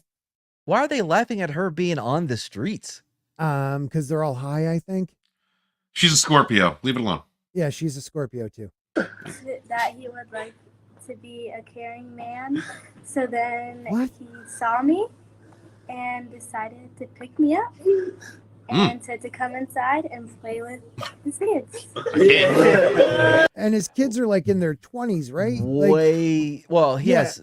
He may have some that are younger, but by the way, way too long of a pause between play with and That's kids. what I'm saying. It's the Right, kid saying it too that makes it weird. And like with everything coming out, even before I knew what was actually going on, I saw this video and I'm like, this just doesn't seem right to me. Like something's weird about this. And it's not just Diddy, it's men who get this wealthy in this demonic industry of music in Hollywood.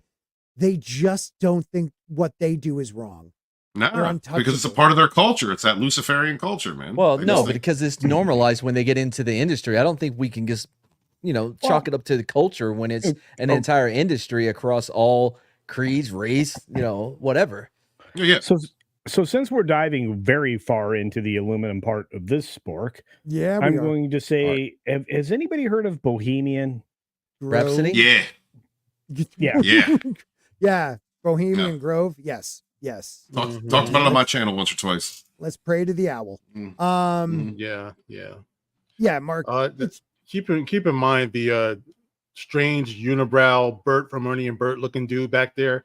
That's his son King, right? That is Albie Shore's son. If you remember Albie Shore from the late 80s. Right. Yes. And for some reason, he is Diddy's son. Everyone knows that's Albie Shore's son. I mean, look at him. Yeah, but, he looks just like him. But Puff raised him. Puff is from that's my generation. We knew him as Puff. Is Diddy crap? I don't know. But the Puff Daddy thing, I mean, my God, man, that is such an open secret. It's like everybody knows how dirty this guy is. This is the reason why no one has stepped up to be a character witness. This guy is plugged into, no pun intended, everyone in the industry. You know what I mean? Pretty much. Why is nobody coming out to actually vouch for this guy to be a character witness? Exactly. Right? Speaking of P. Diddy being plugged into people, I still got this up about Jones over here. Yep. Well, yeah, let's just not watch Mr. Jones and me. All right, so this basically breaks down. This is the summary of the events, right? No, that was P. Diddy. Diddled Oh, right. Yeah. So he produced 9 songs on Mr. Combs' Love album. Never heard of it. It's been holidays, birthdays, blah blah blah blah. He's been on the yacht. Everything's normal. Producer, collaborated, blah blah blah. And on several occasions, Mr. Combs took Mr. Jones. That's fucking. P. Diddy took Mr. Jones' cell phone and began recording himself. As a result, Mr. Jones has secured hundreds of hours of footage and audio from P. Diddy, his staff, and guests. Anyway. Engaging in serious illegal activity. Right. The acquisition, use, and distribution of ecstasy, cocaine, GHB, ketamine. Man, they doing sounds like a good time. I mean, right? Marijuana, mushrooms. Why would you even put marijuana on that list? Yeah. You know what I mean? Yeah. There's enough fun stuff on there. I feel like we've done this before. Oh my God. I think we've gone through court documents together before. We've gone through the blue book. We might with all the aliens. Yeah, with all the aliens. Yeah. Right. Okay, so let's see. P. Diddy providing laced alcoholic beverages to minors and other people. I mean, dude, it just keeps going on and on and on, right? Yeah. So I want to get this stuff that you guys probably haven't seen. Okay. There's a lot. Dude. That's why I was like, hey, if you guys want it, what the hell? If you guys want this, just let me know. Here we go. So this is the restroom where G was shot by either P. Diddy or J. Combs, right? Yeah. So there's that. Allegedly, right? Allegedly. And then he was sexually harassed and assaulted by P. Diddy. What? Have y'all not heard this? So throughout his time living with P. Diddy, Mr. Jones was the victim of constant, unsolicited, and unauthorized groping and touching of his booty hole. Brown eye. They took place in L.A., New York, Florida, everywhere. Well, I mean, if you're gonna molest a brown eye, you're gonna do it wherever you go, I guess. Brown eye. Lick your finger, for God's sakes. What? Oh my God. Obviously, Don't he go didn't and like try. the guy. He didn't respect him enough to even do that. Are you kidding? Yeah. So he's a heterosexual Christian man. Yep. He was uncomfortable, but this happened over years. You know how you're uncomfortable or something, but yet you're gonna let it keep going for a decade. What kind of influence does a person have to like shut them up for that long? That's your livelihood, bro. Right. Look at his chief. Also, it said that he has cameras everywhere. Everywhere in that house. He's got everybody on. Yeah. So you've heard about his freak off parties. You know, his notorious famous freak off parties. I have everyone gets invited up there, from Justin Bieber to Usher to everybody. All right. So once they have you, I mean, the government does this too. Once they have you in a compromising position, they pretty much own you for the rest of your life. They got you doing all types of drugs, doing all types of things with underage people. You know what I mean? And there's your control. Now, his bodyguard, Gene Deal, has been talking a lot lately. And one of the things that he said was that Puffy is actually down with, allegedly, the FBI. And they have been using him or through him for years to control the industry. So this thing goes very, very deep, man. This is the reason why they said Prince Harry is all shooken up about this. Right. You know, you saw, what is it? Jay-Z and Beyonce shaking hands with the Obamas. I mean, this thing has been going on for so long. Remember when nobody could go to Cuba? Jay-Z and Beyonce went to Cuba. Yep. So, you know what I mean? Like, it's terrible. Well, Usher came out not that long ago and was talking about when he lived with P. Diddy when he was 13. Yep. Oh my God. Yeah. And he was like, it was crazy. It was crazy, you know. Well, there's supposedly a weird Diddy young Justin Bieber video that we'll watch after this that just is inappropriate. Well, by the way, the response from the chief of staff is, Sean will be Sean. How many times did she have to say that? All right, so this keeps going on for a while, right? So he's basically, he was groomed to be engaged in the, alphabet. Okay, all right. So whoa, what I guess, Skip, it doesn't show anything. That? It is screenshots from a video of. Hold on, I gotta see who it is. Sort of produced for the Grammys. The following are screenshots of the video of Stevie J, a Caucasian male, that Mr. Combs provided to. Ms. Combs was it mutual? I'm very confused. I don't know. All right, so I don't want to know. All right. So all right, then you have Thanksgiving 2022. This got weird quick, bro. So P. Diddy, intoxicated, offered cocaine to Miss Jones. Miss Jones rejected. No, I'm a good Christian boy. I don't like to do that stuff. Get out of here. Get out of here, little Rod. You don't want no part of this. What is it? It's cocaine. It turns all your bad feelings into good feelings. Nobody knows this. No, keep going. Dewey Cox. Oh, whatever. I think it would be great if you read what's on the page. No, go ahead. I was you looking see it for it. I'm like, is he reading something here? I thought you were too. No, it's from the Walk Hard, the Dewey Cox story. Oh, okay. Dewey Cox. Yeah, your Walk Hard story. You're right. Okay, now I remember. I'm sorry. I do remember. Whatever. I'm done. Y'all read. So you were reading this. Where did you leave off? Don't be mad. He is on Thanksgiving Day 2020. No. Can we have Tina read it slow? I'm sorry, Scott. It just doesn't come off right with you. Yeah, and she can read without dyslexia. Yeah, that's true. On Thanksgiving Day in 2022, Mr. Jones and Mr. Combs' house located in Miami, Florida, young Miami and her female cousins were also present. Mr. Combs was intoxicated and offered cocaine to Mr. Jones. Jones rejected him and proceeded to walk to the restroom. While using the restroom, young Miami's cousin burst into the bathroom and began groping Jones. Jones believes Combs sent her in there to assault Mr. Jones. As she entered the bathroom, she dropped to her knees and began performing love kisses on Mr. Jones' is that what you guys call it? lower region. Yes, Mr. Jones pushed her away and exited the bathroom. Young Miami's cousin did not accept the rejection. All right, so proceeded to follow him. Yeah. That's fellatio in a fancy way. Yeah, it is. Thank you.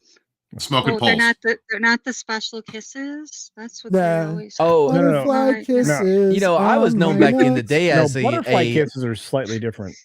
I was known back in the day as a flacionado. I can't. My count. It took a couple of y'all a second. Told me the butterfly kisses were that way. Okay. Biggles met for $2. Thank you, Biggles. Mark with a C is spelled. I still don't get it. Oh, that's funny. That's funny. I can't. I got you. Yeah. Okay. Wow. Catch up, bro. Yeah. Sorry, guys. Speaking of catch up, this is freaking crazy. Honestly, a lot of this just seems like people were party gay. You know, when you go to a party and you're like, yeah, I'll be gay. And has that happened to you? Not to me personally, no. No, just checking. No. Never happens. I don't get invited to parties. By the way, who did the lighting in this place? My God. Yeah. Look, I mean, sometimes peach is just peach, bro. Yeah. Okay. So this goes on and on, right? Now they start talking about the actual trafficking of people, right? So he really trafficked people, huh? Yep. So this is what all that's about, right? Oh, and whoa. The booty trap on the river. The booty trap. Booby.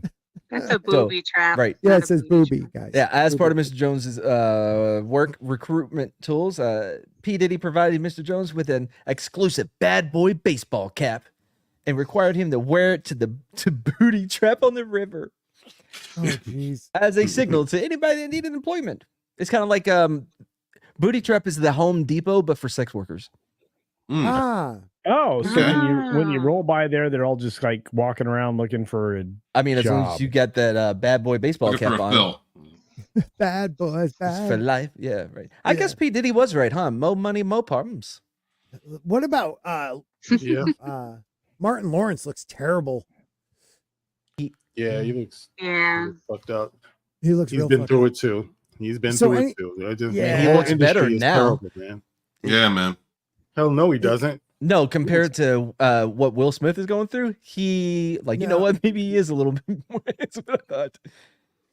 Well, he lost his shit, everyone tried to say, but what he was trying to do was like, I don't know, let everybody know. Isn't that it's what weird how that keeps happening Lawrence over and over again? Yeah, you got Cat Williams. Cat was talking about that. Everything's going to come out this year. Dude, now remember, guys. Hang on. Remember, Dave Chappelle referenced this in that Oprah Winfrey interview years ago. Yes. He said, what we need to be asking is, why is Martin Lawrence running up and down the highway naked, waving a gun, talking about they're trying to kill me? Yeah. Right. Okay. Yep. Don't share, but look in the back. The industry is fucked up. Oh, Lauryn Hill said something similar. Yeah. You know, that people were trying to kill her. That's why she didn't feel safe releasing more. Well, like, why? Why are these people trying to kill them?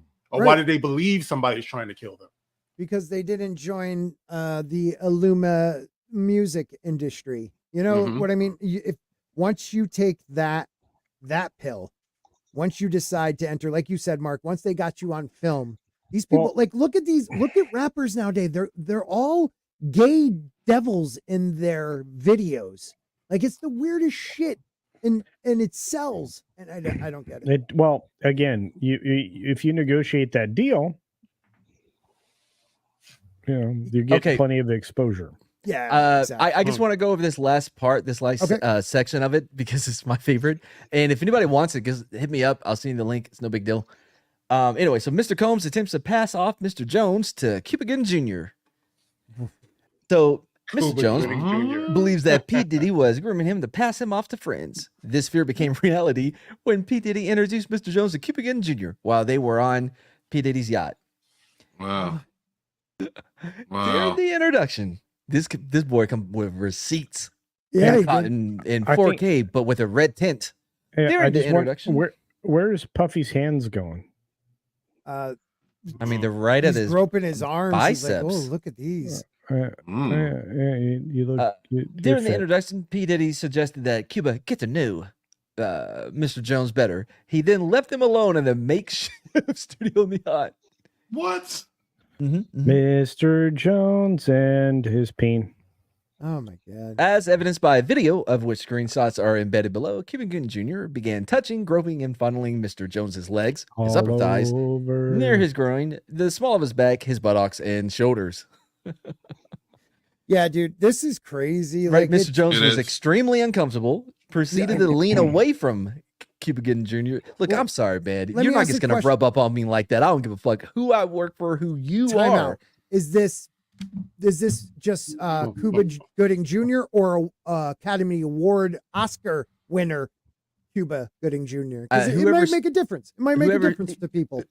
Whoever was screaming, "Show me the booty!" Yeah, like no, it was actually money. But I always wondered why he won that role. He might have took the he drank the Kool-Aid. I'm starting to think the only way anyone ever gets cast in a movie is drinking the Kool-Aid. Yeah, well, it's not like through a straw, maybe. But I just I mean, he did do a diving thing before, which is explanatory. And here we go. Oh boy. Have you ever seen? Here, let me zoom in. Okay, I can't zoom in anymore. There's a lot of love going on right there. Enhance. You see that?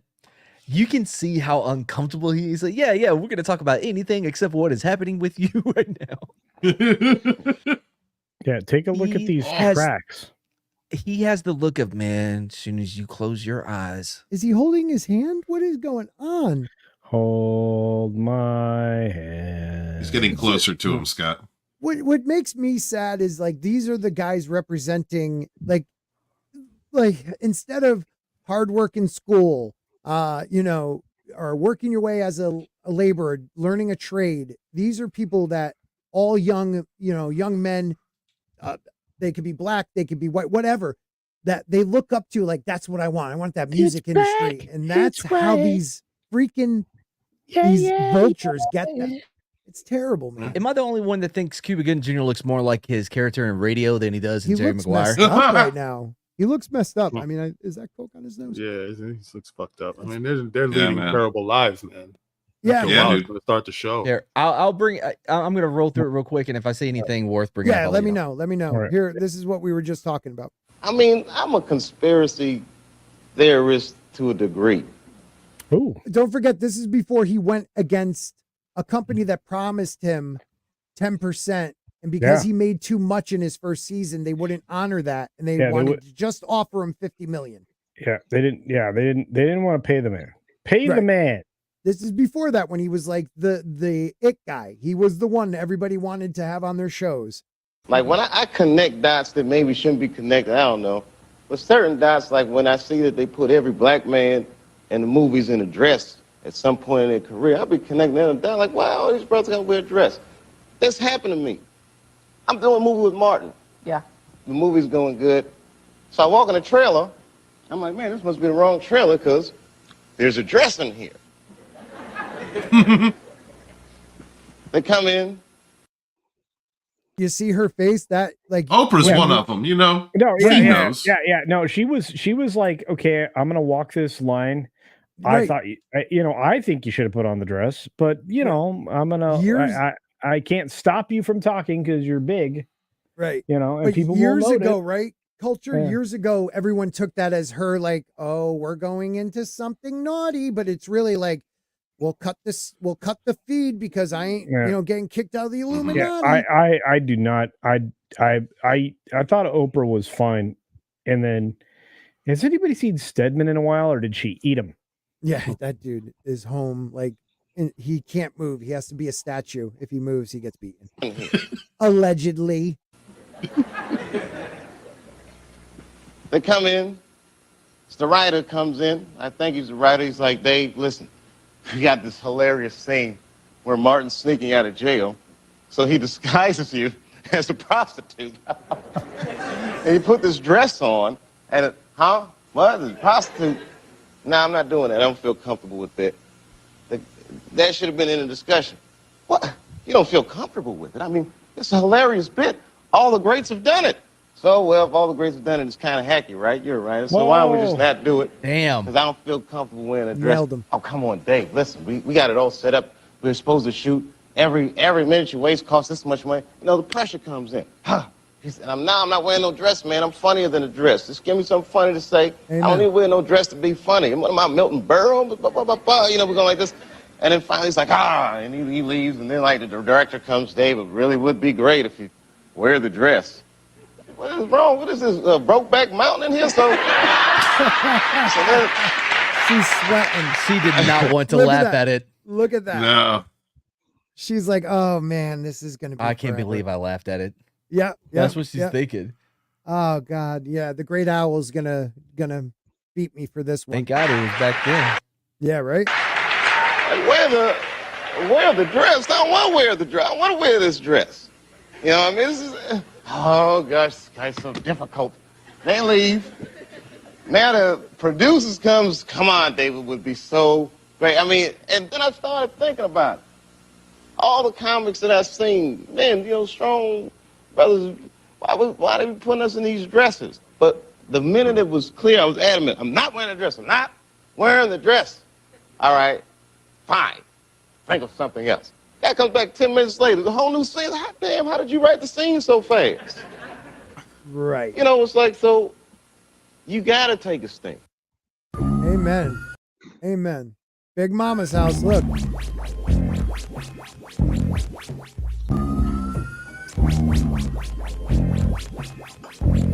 Oof. Yeah, but Norbert was funny though. Yeah, but it's the point, man. The mask, you know, just demasculation. Oh, hold on. Men on Film was hilarious. That's hilarious. Fuck off, though. Right. It's just he's making a valid point, man. I get that. I get that. It's to make. Oh, I forgot about Shaniqua. Shaniqua? Yeah, Shaniqua. But it's to make strong. And if it's your decision to do that, then that's your comic decision. But when you're being forced to do it, it's to make strong black men look weak. Okay, but which is true. But at the same time, I mean, this is the way that you know Jamie ended up with the football movie. Any Given Sunday? Yeah. Yeah. He got that because of his portrayal of Shaniqua? Yep. Play ball. Play ball. Wasn't I hurting? I can't remember. What show was that? Was that In Living Color or was that his Jamie Foxx show? He did that. That was In Living Color. Was it In Living Color? Yeah. I'll rock your world. Yeah. Yeah. And do you know who was in competition for that? Do you know who was in competition for that role? Who? D.L. Hewley. And he wouldn't do that, right? Really? No, fuck that. LL Cool J would have broke his jaw. Yeah. Yeah. Okay, I thought that was the clip. Well, that was from that show, the clip where he does talk about how Martin had a stroke. And you know, and he was like, maybe there's something wrong in Hollywood. And that was so many years ago. Yeah. You know, when he was trying to talk about this. I mean, this thing is practically like past the point of any type of redemption or healing right now. You know, they've abused the kids, they've abused the people. You know, it's just a very terrible thing. And they do it all to the sound of us thunderous applause, you know? Yeah. Like we shell out our money to this beast. And I mean, what are we gonna do at this point, man? You know what I mean? It's a runaway train. Yeah. It's never coming back. Man. Yeah. But it's ugly, it's deep, you know, what's going on with you know, P. Diddy now, because it's just showing people more and more every day exactly how deep this thing goes. You know, once it starts knocking on the government's door, it's going to get crazy, man. Good. Even Suge talking about it. Suge got a podcast where he calls in from prison. No bullshit. It's called Collect Call. Suge calls in from prison, and he was even talking about P. Diddy, telling P. Diddy, hey, get ready, because you coming in here. Get your shit straight. Oh, my God. Basically telling P. Diddy, turn yourself in. It's done. And Suge knows. Yeah. That's and crazy, I think it was Suge also who said they're raiding his places, you know, just to get the evidence that he's got on other people out of there. Yep. You know what I mean? So they're definitely isolating him. Like his time is up, you know, pretty much. But, time's up. Yeah. Buddy. Yeah. Do you think they're going to hide the other evidence of the people that they have? I think like so. Yeah. I think this thing is too big. Yeah. If you guys don't mind. Why? Yeah, go ahead. Yeah, Mark, before. No, it's just like release the list. Like why are these things being hidden from us? Why are court dockets being blocked? Why are court, well, let's think about that. Epstein is dead. Why? Epstein is dead. Like, why aren't you releasing that information? Because we all know why they're not. There's too many powerful people that this may be the breaking point for the blinders Americans in the world. The people that just won't look a little over this way to see the truth. Because we're the crazy ones. Martin's the crazy. Like, anybody trying to break through the truth is either driven to be crazy. Always say if something happens to me, I didn't kill myself, and boop, it happens. Like, I don't know. It needs to stop. It's social media, the internet has made these people too powerful in what the heart of society is and the moral fiber of society. They've protected it down. Just like and protected. Just so we think about that. If it runs that deep, then that means it's people at the top. These are our leaders. These are the leaders of corporations. These are people in government. It's disgusting to think that we're being led by groups that are hiding or engaging in these activities. Yeah. But this is Dave talking about this. It's a quick one. We'll stop when it.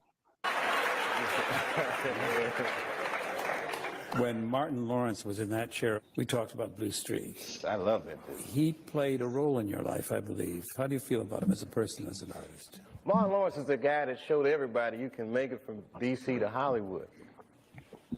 And I had a personal stake in his success. Every time he did something, it made me feel inspired and really good. And he was always real nice to me. He'd sit me down, what's going on with you, baby boy? What? We'd talk about comedy, whatever. And, when we did Blue Streak, we were promoting it, and Martin had a stroke. He almost died. And then after that, I saw him, and I was like, oh, my God, Martin, are you okay? And he said, I got the best sleep I ever got in my life. That's how tough he is. Yeah, right. So let me ask you this. What is happening in Hollywood that a guy that tough will be on the street waving a gun, screaming, they are trying to kill me? Yeah. What's going on? Why is Dave Chappelle going to Africa? Why does Mariah Carey make a $100 million deal and take her clothes off on TRL? A weak person cannot get to sit here and talk to you. Ain't no weak people talking to you. So what is happening in Hollywood? Nobody knows. The worst thing to call somebody is crazy, is dismissive. I don't understand this person, so they're crazy. That's bullshit. Yeah, brother. People are not crazy. They're strong people. Maybe the environment is a little sick. Yep. Yeah, he just speaks truth, man. I love what he's one of my favorite comedians for the simple fact that you laugh at his shows, but he makes you think. Like a George Carlin. I didn't always agree with what George Carlin, preached about, but he always warned people of what was coming, and he did it in a funny way. And he's the George Carlin of our generation. Absolutely. He really is. Absolutely. He was raised by college-educated parents. He was promoted in a healthy environment and wanted to be a comedian, and they supported him for that. And that's what you get when you have a healthy family. That's the kind of man that you get raised, or the kind of child that you have. Just consider how lengthy his career has been, right? Because his first major role in Hollywood was in Men in Tights in '93. Yeah, he followed that up with Undercover Blues in '93. He was only 20 years old. Right. He had already been a successful comedian for like 2 or 3 years. I mean, he's entered the business at 17? I mean, he was underage doing shit. I mean, killing it too. Yeah. And then it was a natural. Dude, I love Chappelle. Chappelle is like one of those guys that I listen to. Man. Yep. And so it's just like the people that tell the truth are terrifying. Like Cat Williams. Cat Williams is 52 years old. He's just a year younger than me. Dude tells the truth. Chris Rock got the shit slapped out of him by Will Smith because, well, you know what? Brother tells the truth. you know, and he does, you know, in so many different ways. And again, of course, that's featured in the video I got coming out. But what I love about Chris Rock is that, you know, he's not scared. Cat Williams not scared. Dave Chappelle's not scared. You got a whole like list of people that are willing to go, you know what, shit's wrong. We're gonna tell you about it.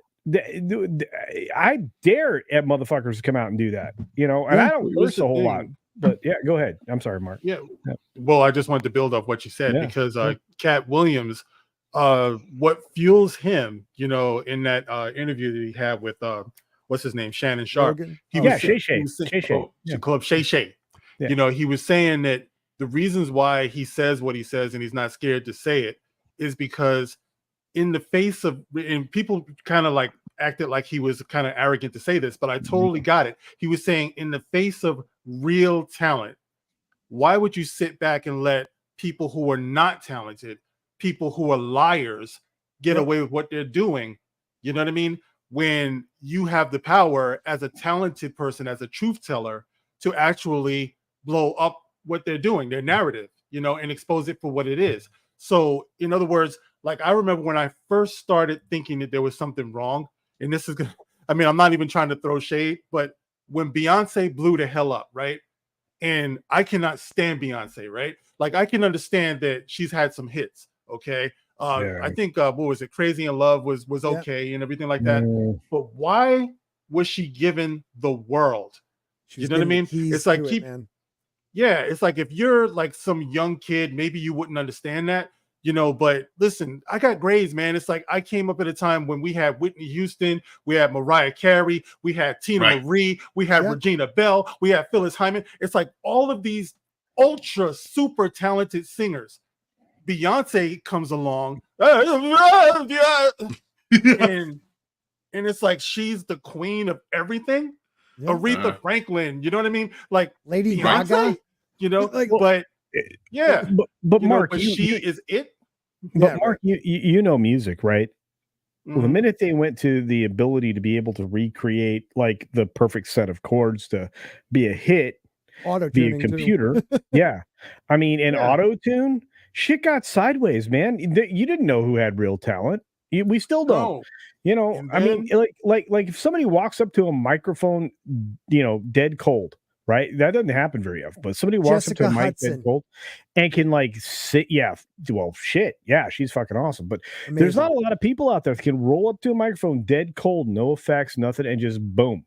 It doesn't happen. Like the only time you see it's in Broadway, and even now they're like they have all the equipment to do auto tune live. I'm like, this is retarded. You don't have any actual musicians anymore. And the sad part about it is that they're out there. They're out there. As long as there's humanity, there's creativity, there's talent, but it's being stifled. You know, it's like I was telling me and the guys at work were talking about this. I mean, I got friends that's hip hop rocker dudes, you know, all types of stuff. And we all say the same thing. We all say, what happened? You know, if I talk about hip hop, then my rocker dude, you know, Speen, you know, he'll say, he's like, bro, it's the same thing, you know, over, you know, with rock and everything. It's like back, like he was a drummer back in the 80s. So he's like, he was in a band. So he's like all fried, but he's the best dude you'll ever know. You know what I mean? You know, and he's just like, he's got all of these stories, but, you know, he's saying that back in the 80s, according to him, it was the last truly creative decade for music where you could actually be free. You know what I mean? And after that, now everything has been controlled. I would go grunge. No, fuck grunge. No, what I'm saying, but they were allowed to play their own music. Scott, be quiet for a minute. You don't know. No, music. it's my fucking show, dude. What I'm trying to say is grunge was talented people. Okay. Anyway, so Mark, so like everything creative stopped in the 80s. Why? Look at what the soundtracks are. Look at what the soundtracks are in films now, and then what they go back for in trailers. And the soundtrack that solved it all was the first Guardians of the Galaxy film. Yes. Right? They went back and they got all this great stuff, right? They left some things out. They left some hip hop, like amazing shit out, because you know I'm old school, but they left some stuff out. And when you look at when you look at what happened from that point on, the music industry actually finally succeeded in corralling the artists. That's what happened. It's like it's like when you enter an owned industry, and this happened in Hollywood too. When you enter an owned industry, they corral things and they control them, and then they try to corporatize the production so they can guarantee success. Right. So they actually took risk aversion and like formed a formula around it. Then now they have computers that help them do that. So you end up with nothing, which is why kids now, your kid probably listens to the old school shit. They don't like the new music. Bro, his old playlist is from stuff from 30 years before he was born. Yeah. This isn't a Master P. He's in a Master P and all the other shit that we were listening to when we were younger. Yeah. No, and I mean, dude, you play a kid anything from early Van Halen, they're going, the fuck is this? Yeah. You play like Eazy-E, right? You play anything Eazy-E now, you're like, this dude smoked the world, man. It's just like, you know, and you're right in all aspects too. You were right to say like Guns N' Roses, but then you also had It's like we got to that. We got to that point. The fun of it all too. The fun is missing. Like I actually, what was it? A couple of weeks ago, we just had this this new Ghostbusters thing come out. It's I haven't looked at the Ghostbusters video in forever. You know what I mean? Right. I mean, we all know it. We've all listened to it like a million times. But I just happened to just check this thing out, and I'm like, holy crap, we just had it so good back then. Like, you know what I mean? Like they're walking down Times Square, they're doing the dance and everything, you know, and then like after that it was Billy Ocean, When the Going Gets Tough. Remember he had great song. He had Kathleen Turner, Michael Douglas, and Danny DeVito in the video. Dude. Just fun, bro. You know what I mean? What happened? Okay. Well, and what happened with? Okay, so I'm gonna move into rock. By the way, you know I'm all over the place when it comes to music, but like Whitesnake when they did like Tawny Kitane's rolling over the top of a Jaguar, right? And then you have like and then you had goofy, crazy shit. You had the redheaded shit, Cyndi Lauper, right? She was doing goofy shit. I mean, it was all over the map. And that level of creativity, that level of like genuine fun, trying to be different than everybody else and not the fucking same. We are in a sea of sameness when it comes to music and television and fucking films now. See, I would say since 1996, you're at when they started bringing back boy bands and the Disney girls, like Britney and you know, those type of girls. It ruined everything, and they just became once again talented people that look like when Dio and people like that. Like you look like an someone would step over you if you were dying if you weren't famous. That's when you knew they were writing good music. And now people threw themselves at them. And now I'm going to coin a term here. The cul-de-sac of culture happened sometime in the mid-90s. Yes. And we are fucking going around in circles for fucking ever since that point. Almost 25 years. That's perfect. Yeah. 20, 30 years. Yeah. And it's heartbreaking. Look, okay, so first of all, I don't feel my age, and I know Mark doesn't either, but I don't feel old. Right. I mean, I am apparently old, but I'm just old as fuck, but you're not. I love you, Tina. Stop it. Really? But I honestly don't feel old because I don't live there, man. Everything was good. Right. I still live in the circle of good. I don't live in what's happening now, which is a constant fucking U-turn of shit that we're trying to exploit. Right. I can go back and listen to where origins of rock and origins of hip hop came from and origins of funk. By the way, are we gonna get Parliament Funkadelic ever again? Are we gonna get anything? Saw them live. Are we gonna get anything like that? Are we gonna get the Beatles again? Fuck no. There is nobody creative out there. Who was the last person we thought might be the Beatles? Jet. They were fucking manufactured. Oh, they were terrible. Right. And it's just like, I mean, and who was the last real rap artist that came out? It's not fucking Lil Nas. That guy's a piece of fucking shit. No, it's been a long time. It's been forever. It's been forever. And I have to say, you know, just a little pushback there on Kronos, God Wizen.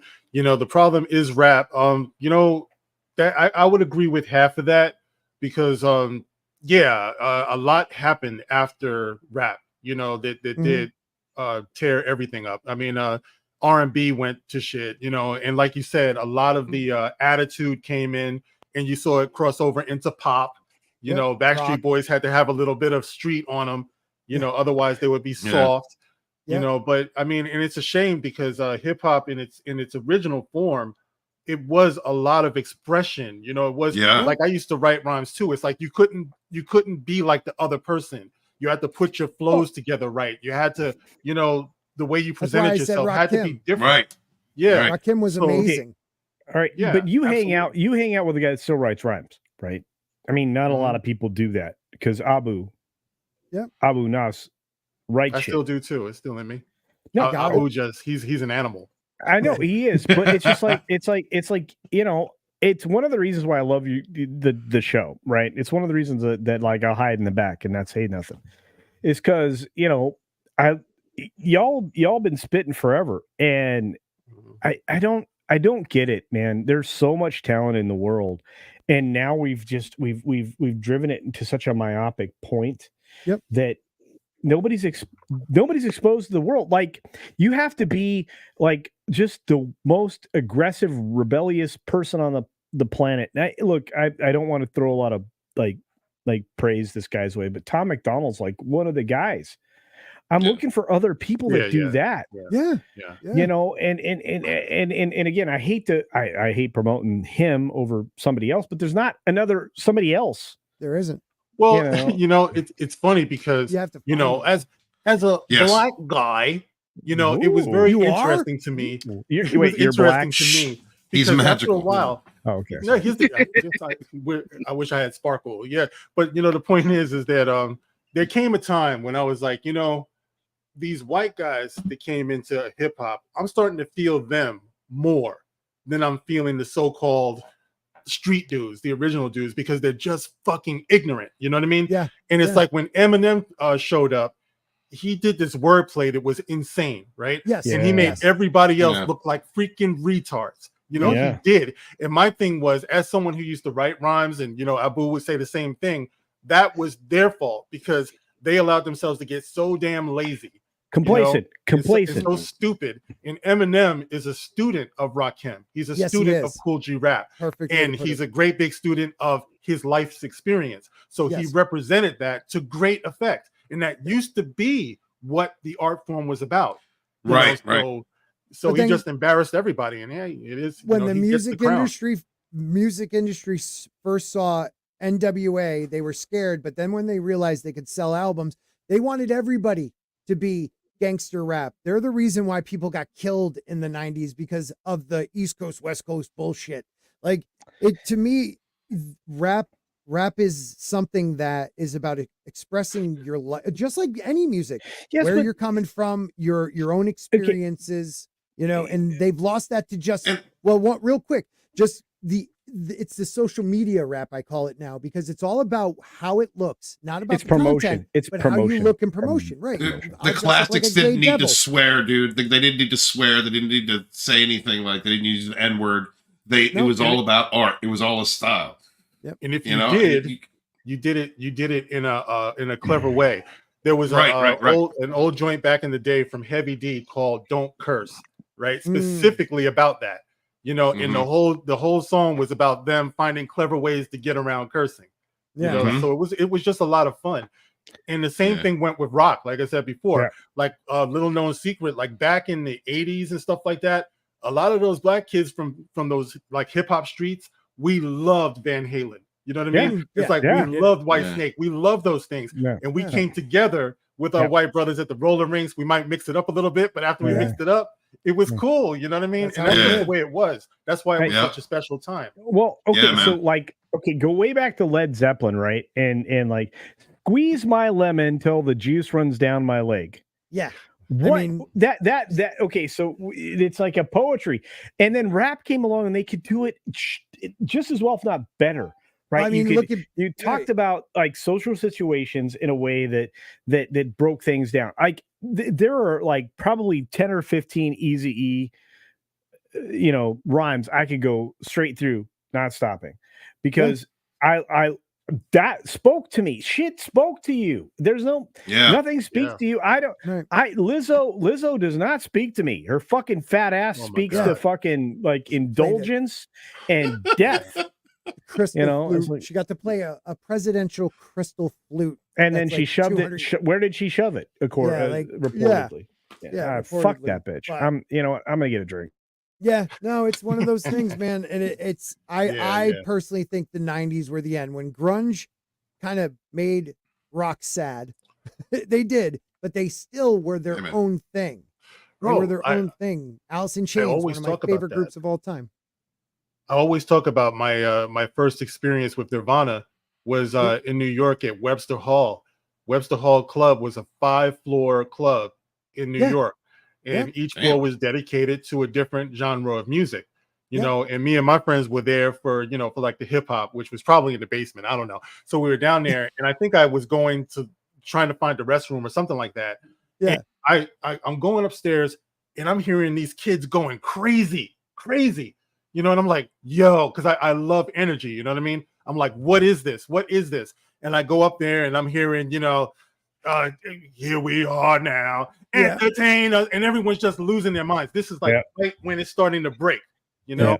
And I'm like, this is, and at that time, hip hop was on its way down too. You know what I mean?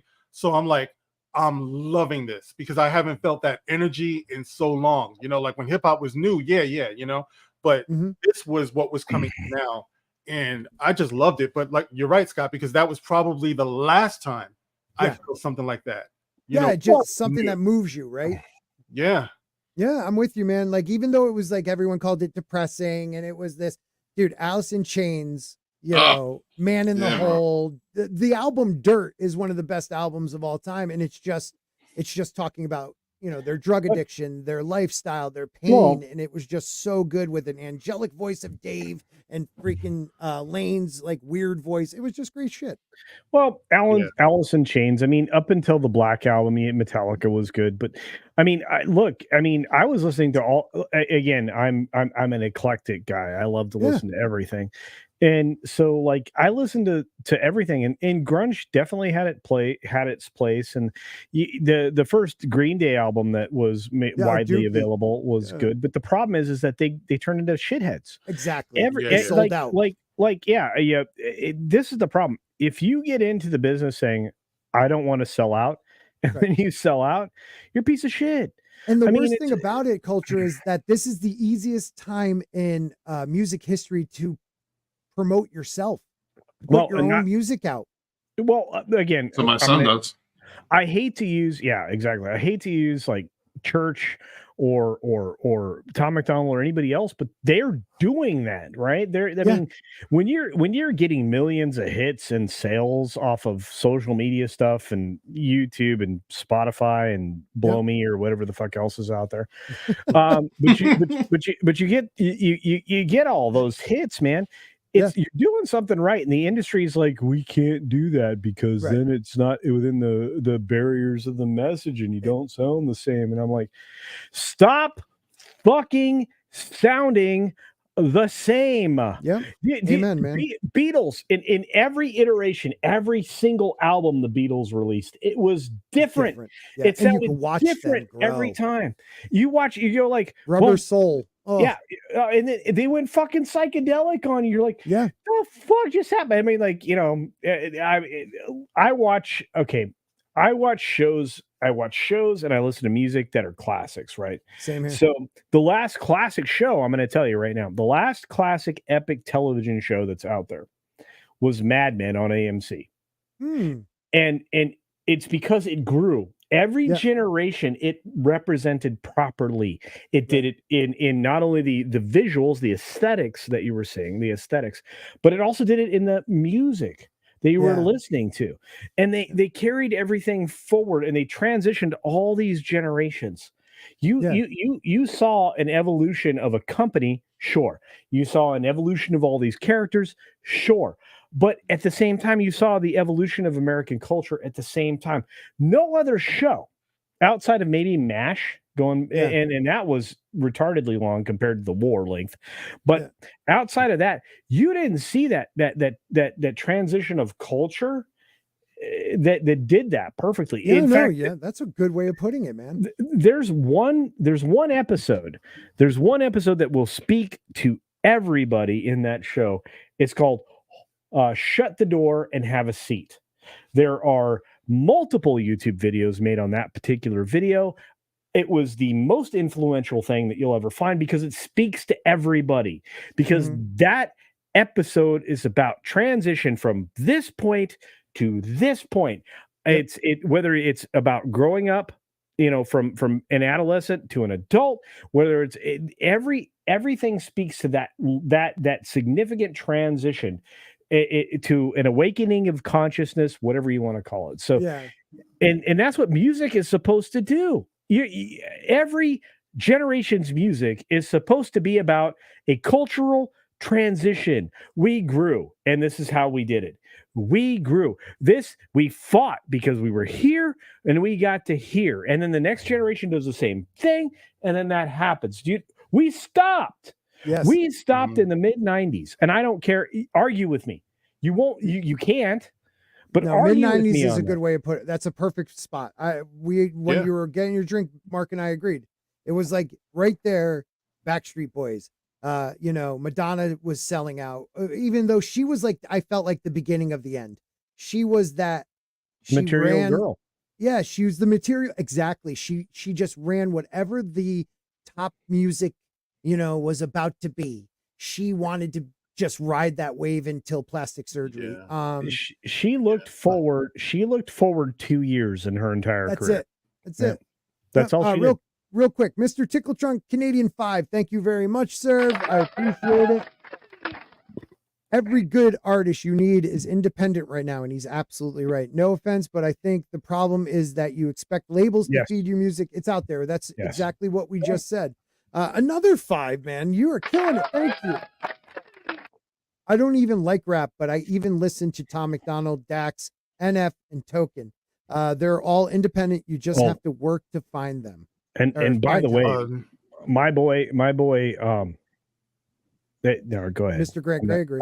I'm not going to present. Represent Mr. Grant Gregory. Okay. Well, he's working with some talent right now, and it is evident. And, it's incredible. Yeah. I'm proud of him, man. Yeah. We have these people that are doing great things, and they're around us. I mean, and now I'm going to try to figure out a way to get Mark in a studio so that I can get some music. Some beats. Yeah, no, man, Grandpa C. I'm digging that. Grandpa with a Z. That's what I love. I don't know if I'm ready for that one yet, but I tell you though, Tickle Trunk, I think that he makes a good point. But see, this is something I actually was just talking to Steve about the other day, and what we were saying was, we were talking about like pop culture in general, movies and stuff like that. I think back in the 80s, the magic of it was that we shared it. You know what I mean? Like, like it's independent is good, like you might know where it is. I might know where it is. But if we're going to have a conversation about it, it's very possible I won't know who you're referencing or who you're talking about. Like back in the day, artists were phenomenons. You know what I mean? Like I was watching Springsteen's Dancing in the Dark video the other day, and I'm thinking to myself, something, this is iconic. This is absolutely iconic. Dude, yeah, and I'm sorry, I have to interrupt because another monster said Revolver. something for sure. Yeah, right, dude. Revolver. Oh my God, yes. So the Beatles would sound completely different from one album to another, but just one. He's saying also one song to another, like in Revolver, the last song is just a psychedelic, the beginning of psychedelic music. Yeah. But it was more so, and this happened in every genre, right? Like there were artists that would carry that all outside of the world, and of course, Mad left the best part of the stream. Fuck that. I know he's probably like, son of a bitch. I probably shouldn't have told him I was going to pee. I will not answer that question at all. But that brings us back to the P. Diddy thing, because when he came onto the scene, he was like a freaking creative vampire. He was. He was. You know what I mean? Was. Where, you know, that was one of the things, like everything that he so-called produced was literally taken from something else and placed right here. There's always been sampling in hip hop. Wait, it was the way that you chopped it up. Come with me. Come with me. Yeah, the Godzilla soundtrack. Come with me. Come with me. I mean, he hooked that his, was Led he Zeppelin. hooked his, he put his hooks into, exactly. Right. He put his hooks into Biggie, you know, and when Biggie died, what's the next song he did? He did like a poppy version, which I'm sorry, Triple Beam, Lyrical Dream, I Be That. I like one of my favorite lines of all time. It still was nothing like what he was doing before he died. It was very poppy with Maze and, and Diddy. I look, okay, we can get into that. I mean, East Coast, West Coast was not great for rap music. For anybody. For anybody. But what it did is it really did kind of like level the, or I should say eliminate the playing field. It's not leveling it. But yeah, I don't know, man. I miss good music, and sorry, it's easy to get me distracted on this. No, people are trying to think of Mark's, come on, bro. Mark's names and cultures. Stop it. Stop it. No. Look, I'm Big Daddy C. Oh shit. Big Daddy C, and then Grandpa C. I've got this dude's career planned out. Mark, I'm going to manage you. We're going to be good. I'm bringing you here without fondling kids. I'm bringing him here to the desert Southwest to record his first album. We'll start doing some videos. We're going to make this man big. Well, he's already big, but I mean, we're going to show everybody how big he. Well, that didn't sound good either. That doesn't sound good. Easy, bro. Easy. We're going to promote Mark. We're gonna wrap it up soon, but I want Mr. Tickle Chunks for a Canadian $2. Thank you very much. Giving Mark a couple good names: Papa C, Old Man C is culture. C Mark Run. Mark Run. Yeah, wait, no, that doesn't sound good. That sounds like a diarrhea situation. I do like Mark C and a B. That's a good one. And then the great Mockety Draws for $2 a sticker. Dude, I'm glad. Okay. I actually got to say something real quick. I just want to know, dude, I know you're one of the best drawers I know of, like anime style. Drawers. I'm sorry, from the East Coast. Drawers. The best drawers? So you got the best underwear. Okay. So Mockety, you have the best underwear this guy's really ever does. seen. He really Sexy. That's backstage usually though. But Mark Mockany, I know you do anime stuff Thursday nights. Biggles and I are trying to get our anime stream going for a little while, and I'd love to have you on talking anime. When Biggle starts working for me, you know, yeah, that's fine. Whatever. Be able to make it. I can make it live. I can live on by myself. I doubt it. Yeah, yeah, it's true. It's true. My life isn't on this thing. It's I got too many kids to worry about this shit. Okay. I was trying to be funny. You went fucking serious. What a dick. I didn't get serious, Mr. Fucking Shut up. I'm talking. No, I wasn't being serious. What an asshole. I love your beard. I want to throw one more name out there, though. You know, as far as, you know, the industry and how scary it can be. Amy Winehouse, right? Oh my God. Yeah. Dude, are you going to go see that movie? You going to see the biopic? I'm scared to what's see her it, name? bro. Who's the actress in that? I don't know her name, but she's a dead ringer. The film looks amazing. Really? Yeah. Okay. So some of the coverage that I've read is as good. This could be dude. Thank you. Amy was a powerhouse. Yeah, she was. Dude, I don't get excited for biopics very often, right? But this film, whoo. Well, it's funny you say biopics. I think next year or the year after, they're coming out with 4 Beatle biopic. Each of them. Okay, I want to say this. I hate that idea. I do too. I'm still gonna watch them though. I'm such a dude. I've been I'll be right there with you, Scotty. Yeah. But we're gonna wrap it up. Culture, thank you, man. You've been on fire tonight. I appreciate you being here. I can't believe you brought. I can't believe you brought me in. I can't believe that I get to hang out with Mark again. Yeah, Mark ignores me. I've tried, dude. Can you come and hang out over here? Makes him feel bad. No, bro. No, what time do you stream? You stream. I love it. Dude, I love you. Oh no, I'm gonna put both arms around you. I love you so much. You hate my I'm guts. teasing, dude. Mark, I love you. Mark is always a gentleman. No. That was humorous. I would love to come on, but then I see that you're on at like these weird times here. Sunday Okay. What time zone are you in, bro? I'm in the desert Southwest. What I'm going to say is this: I want to get you on a Friday night show. I know that's hard for you, but I want to get you on a Friday night show because I want to interview you, and I want you and I to just sit down and talk together because you're probably outside of Abu. Like one of the most interesting cats I could talk to, and I would be super excited to do that. I mean, I cannot get El Presidente because he's got weirder hours than I do. But if he's ever available at a time, I'll get him. But you know, I want to talk to you because you and I have, like, despite the fact that we're separated by 2 entire coasts of the country, that you and I have such a interesting interconnected path in life that I want that conversation. I want that interview. So we'll do it. We'll do it. Yeah. Good stuff there, man. Thanks, brother. So I've been in the works to start my little new channel. So someone just said it about music. So there's no way. There it is. There's no videos yet. I'm gonna start doing some shorts for it.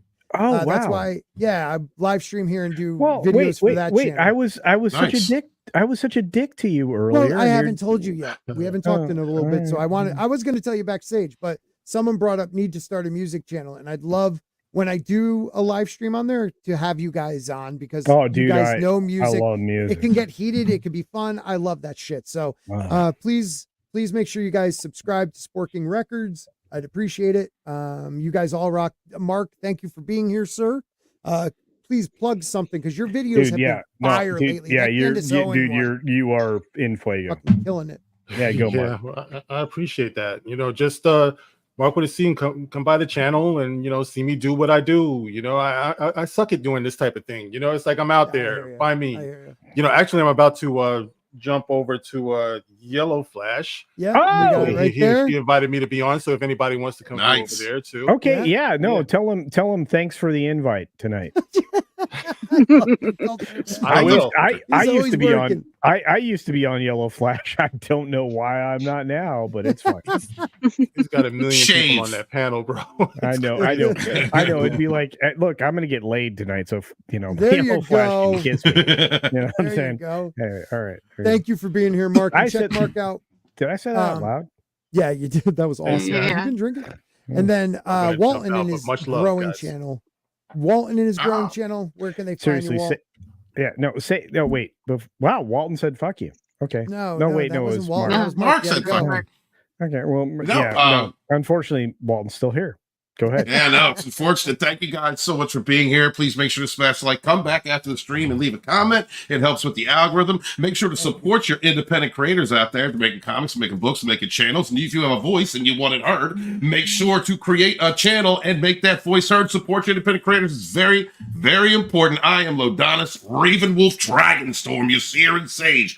Keep it true and believe in you. Wash your hands, wash your ass. Be good to each other, yet suffer no fools. Peace. Thank you, Walt and Tina. A lot of people talking over each other. Sorry about that. I should have shot to you a couple more times. How are you doing? No, it's okay. I love listening to you guys talk music because, to be honest, I haven't left the 1980s for how many years now. So that's all I listen to. Replay all the time. Rick Springfield has actually been the musician of the week, rocking me through music. Ooh. So yeah. So I did not want to wait. Are you a Brian Adams fan? Oh, of course, Okay. of course. So His song "Heaven" was my senior prom song. So. The Canadians are gonna like you. Well, that's good. That's good. But seriously, I'm here to support these guys. So wherever Scott is you'll probably see me hanging along. And my other big channel is Vinny Art. Love Vinny Tartamella. Oh yeah, Vinny's great. Love that guy.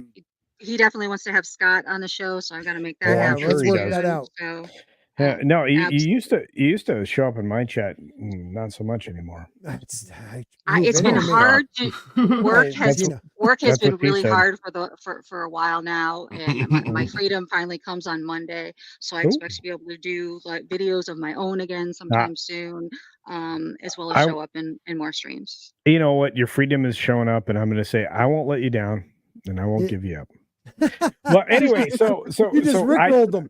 I did. I just want to let you know that because I'm a dick and I'm going to promote myself again because that's me. I'm a promotion Please do. As soon as we're done here, within the next 2 to 3 minutes, I'm dropping the video on the Will Smith thing. It is video 1 because I'm going to spend several days spelunking down the hellhole that is, finding out where charitable donations go. Because this is a weirdness, kids. I mean, at the end of the video, you're going to see me say the line.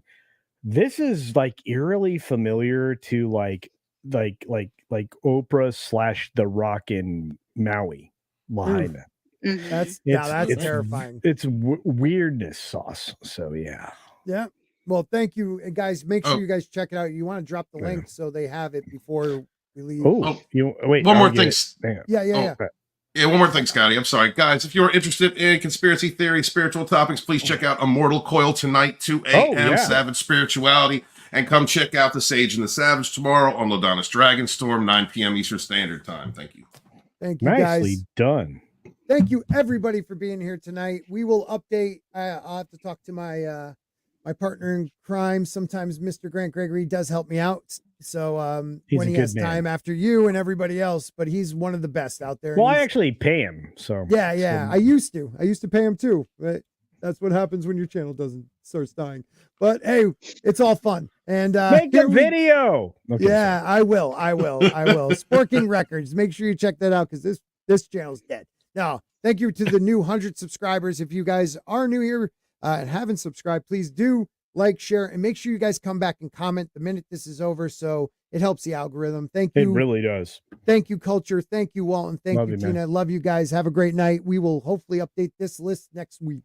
In the height of dawn, where secrets lie, a tale unfolds beneath the sunlit sky. 7 kingdoms tremble with anticipation as whispers of a secret pervade the nation. Thank you, Mr. Purple Slime. My hair does smell nice. If I had